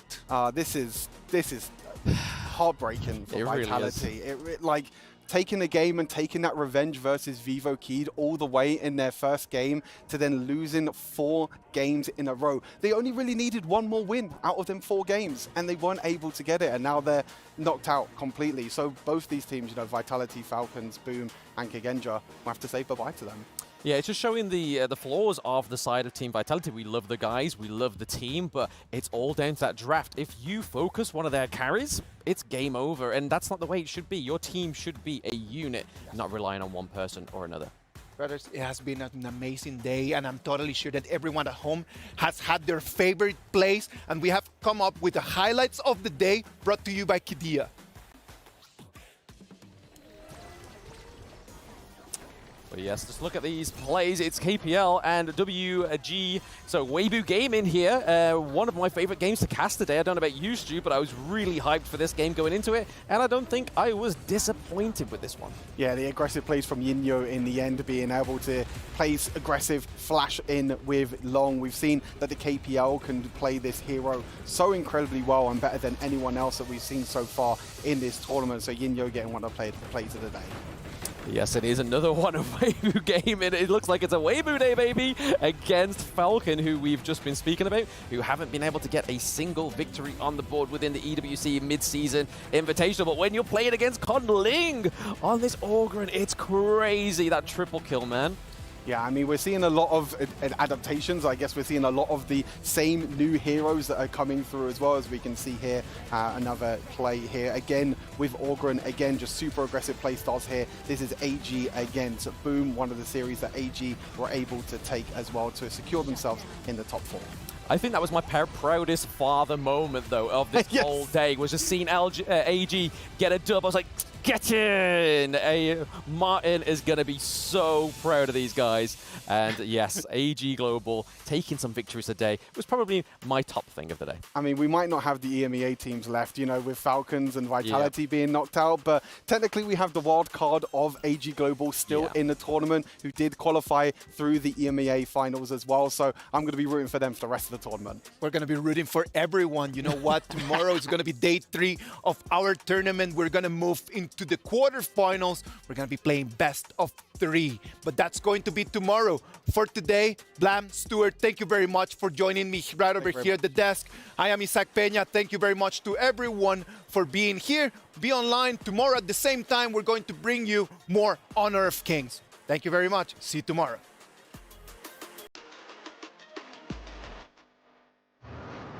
Oh, going to end soon.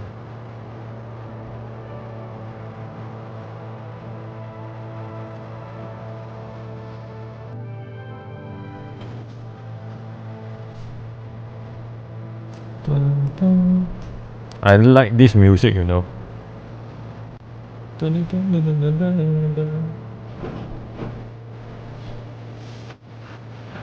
This music is too classic.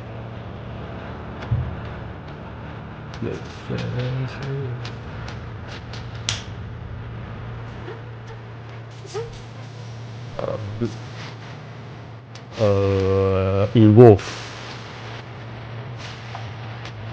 by KI Theory.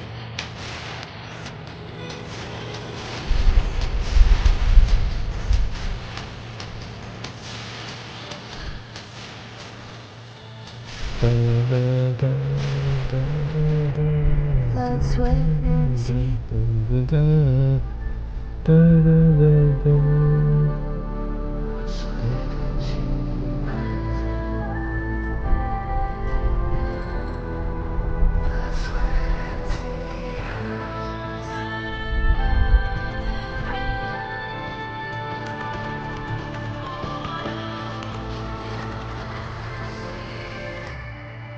Let's wait and see.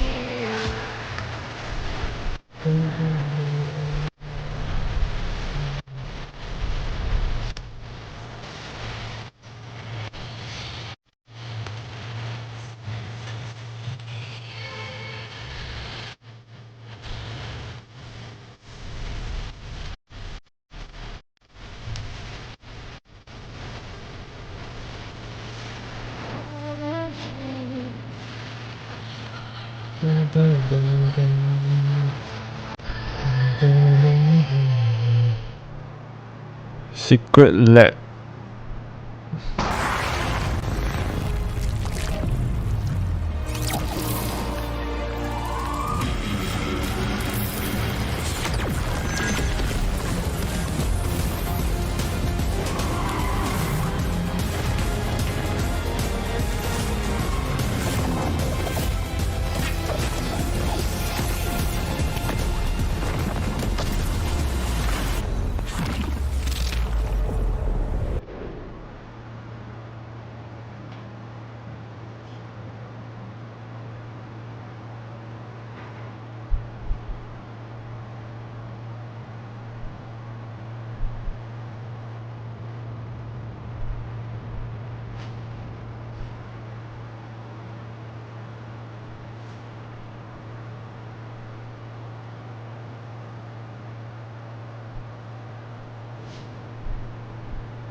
I went toilet just now.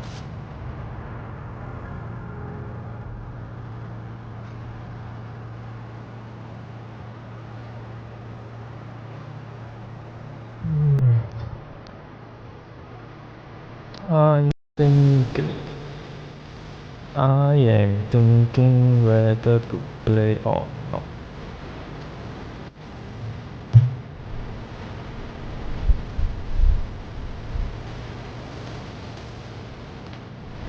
If I play, I will start another stream or continue with this stream. I also don't know. I think continue with this stream will be better. Yeah.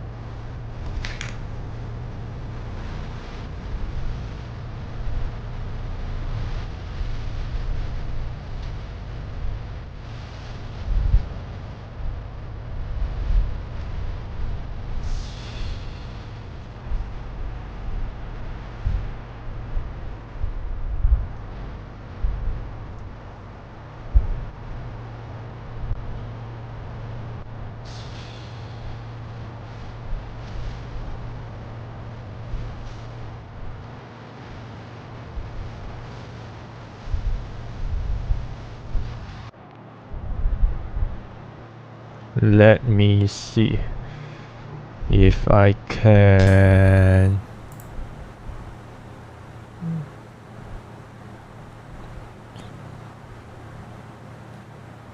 replay.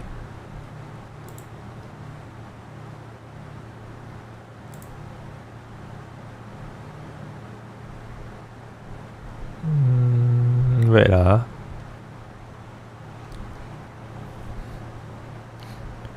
Hi Alvin. It's okay.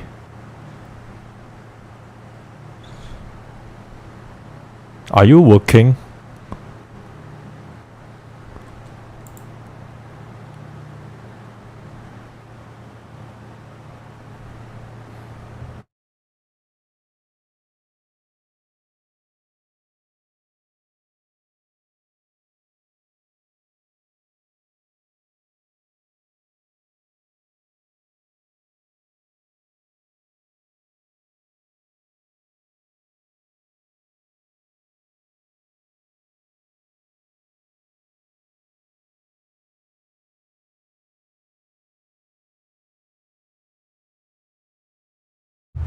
Oh, just finished.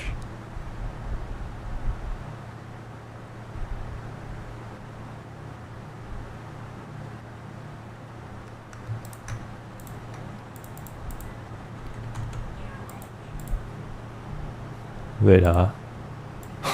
Wait ah.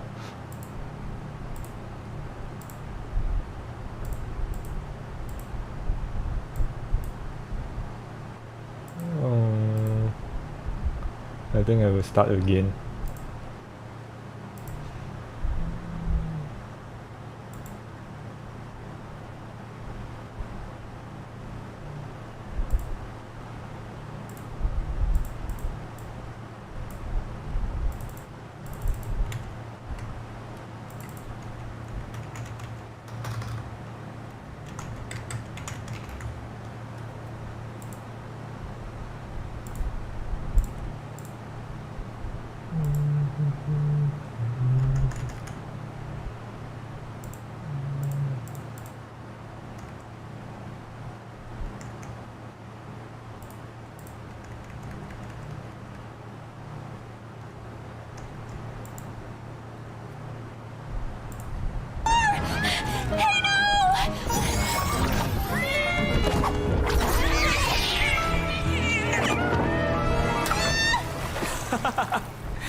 You're a high priest. And this is 2024.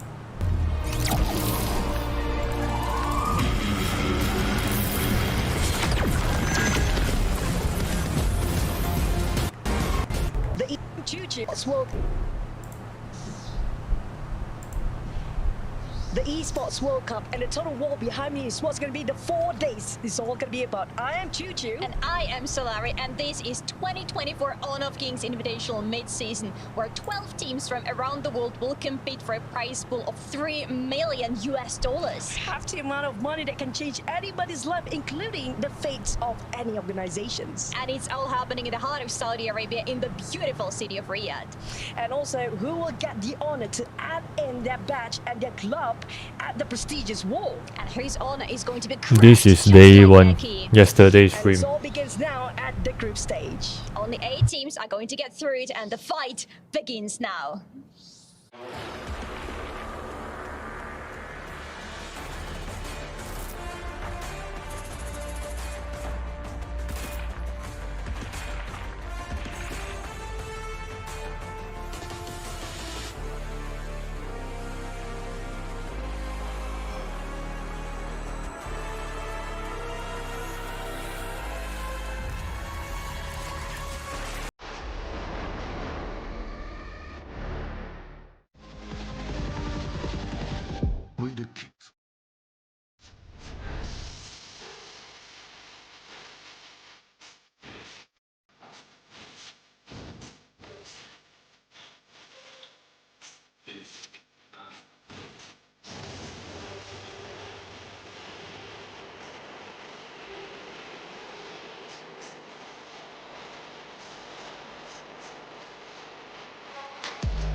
Ladies and gentlemen, welcome to the Honor of Kings Invitational Mid-Season 2024. We're live from Riyadh, Saudi Arabia at the Amazon Arena at the Esports World Cup 2024.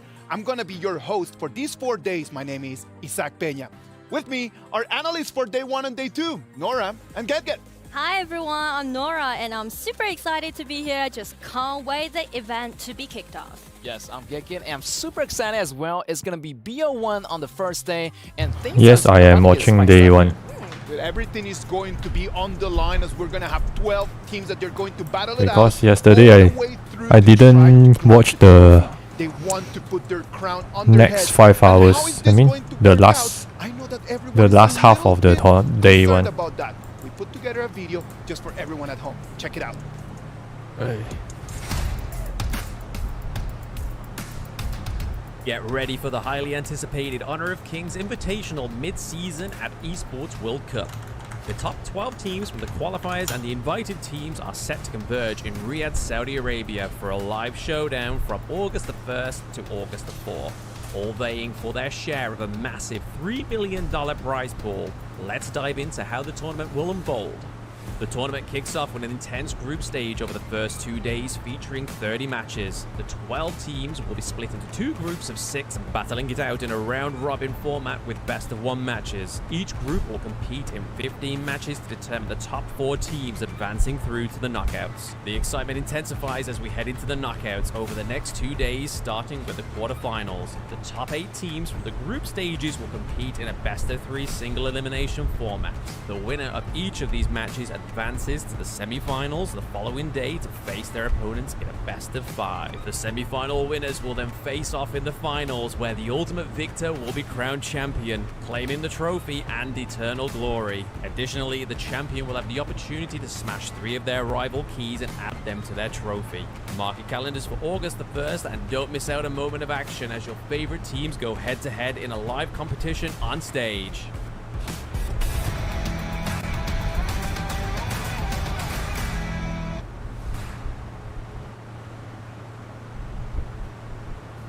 Best of 1s, best of 3s, best of 5s.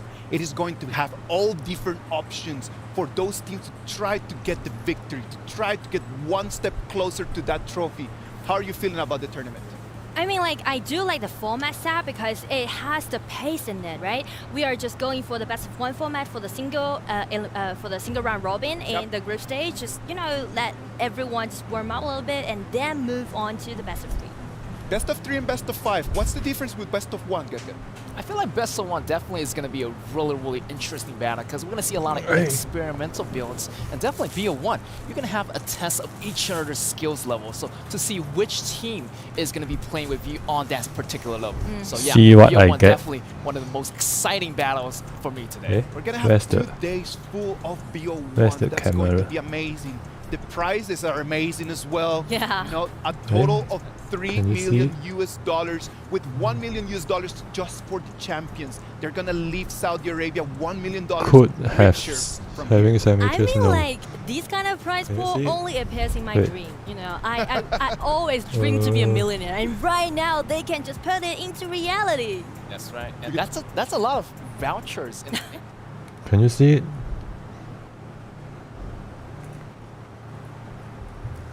Wait.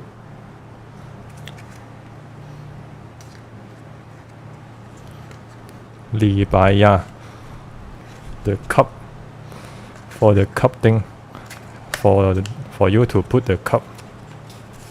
Oh, wow, it's Riyadh. Oh.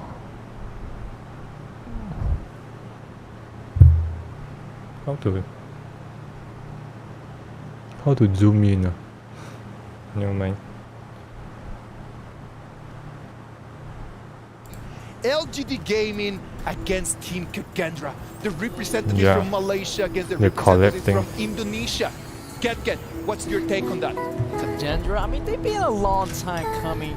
They've been learning the rope of the game. They've been learning the fundamentals of the game, so they know how to play the game. I feel like versus LGDs, who's more of an early game beast, but compared to Kagendra, they're gonna be that late game monster. I mean, those punches is not gonna hurt them in the early game, but late game definitely. It's a coaster. More coming back in the match. So yeah, I feel like Kagendra should be okay versus LGD. How do you get it? You need to buy a fruit tea from Charlie, then you will get it. I mean, like, come on, LGD is the champion of Invitational Season 2, you know, and just be crowned as the new king of Honor of Kings. So definitely they're gonna do their best. And also, I met their captain back into the hotel, and he told me that today it's not the captain of LGD's birthday. Birthday boy said his birthday wish is to get the victory today and get into the final. Now you see that puts Kagendra in a very awkward position. Like it's his birthday. Like, are you really gonna deny him just the opportunity just to take the dub? That's going to be really hard. Besides the game between LGD Gaming and Team Kagendra, we're going to have 12 teams that are going to be participating in our tournament. We've got Season 2 top 8 teams that you all know already, as we're going to have as well Weibo Gaming, we're going to have AG Global, we're going to have invited teams, we're going to have Team Falcons, the champions of the KSA, we're going to have invited teams, the Team KPL. It looks like KPL makeup. Dream Team, Yeah, and of a bit. course, Boom Esports from It's the a. Philippines. Yeah, it is a collab with local brand. It's not a local brand. It's a China tea brand. Because they already involved in Season 2, but unfortunately they didn't get what they want as a result. But right now they are coming back. I know they're coming back. We had an opportunity just to talk to Boom Esports, to talk to the whole team, just to actually check how they're feeling about this, and this is what they have to say.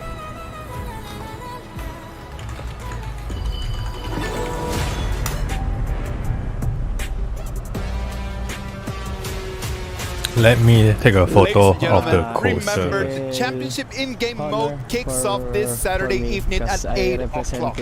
Join us to unlock the brand new Wuyan skin for free.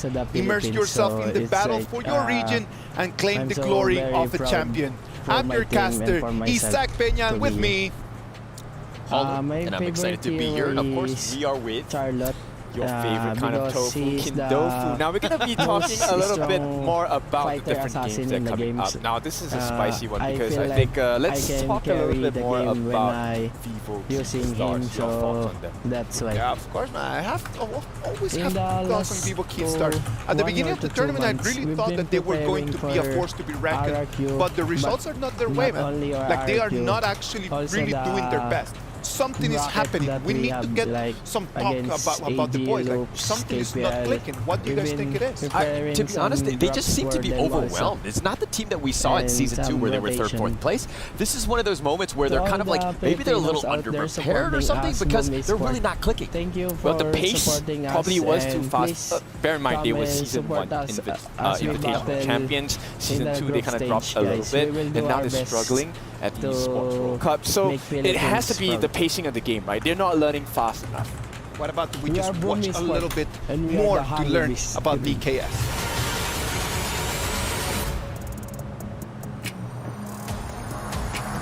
Boom Esports, they're ready. I love the energy that they're bringing over here, right? Like, they understand that they need to do their best, not for themselves, but actually for their fans. Yes, and they're being so genuine and also innocent, I would say. Because he just said that I'm really good at playing Charlotte. And come on, man, we are doing best of 1 format. Which more you like?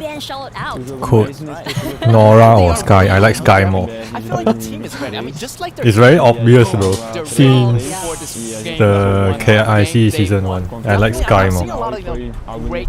His Chinese name is Tian Yu. They bounce back in the last spot here. We're gonna see Boom Esports today. Right over here, we're gonna have multiple games where we can see what they've got for us. Remember, our teams are competing across 20+ games for a chance to determine who will be crowned the first Esports World Cup Club Champion. We got a chance to catch up with Quickshot about how the playing field currently stands. Let's see what he's gonna say.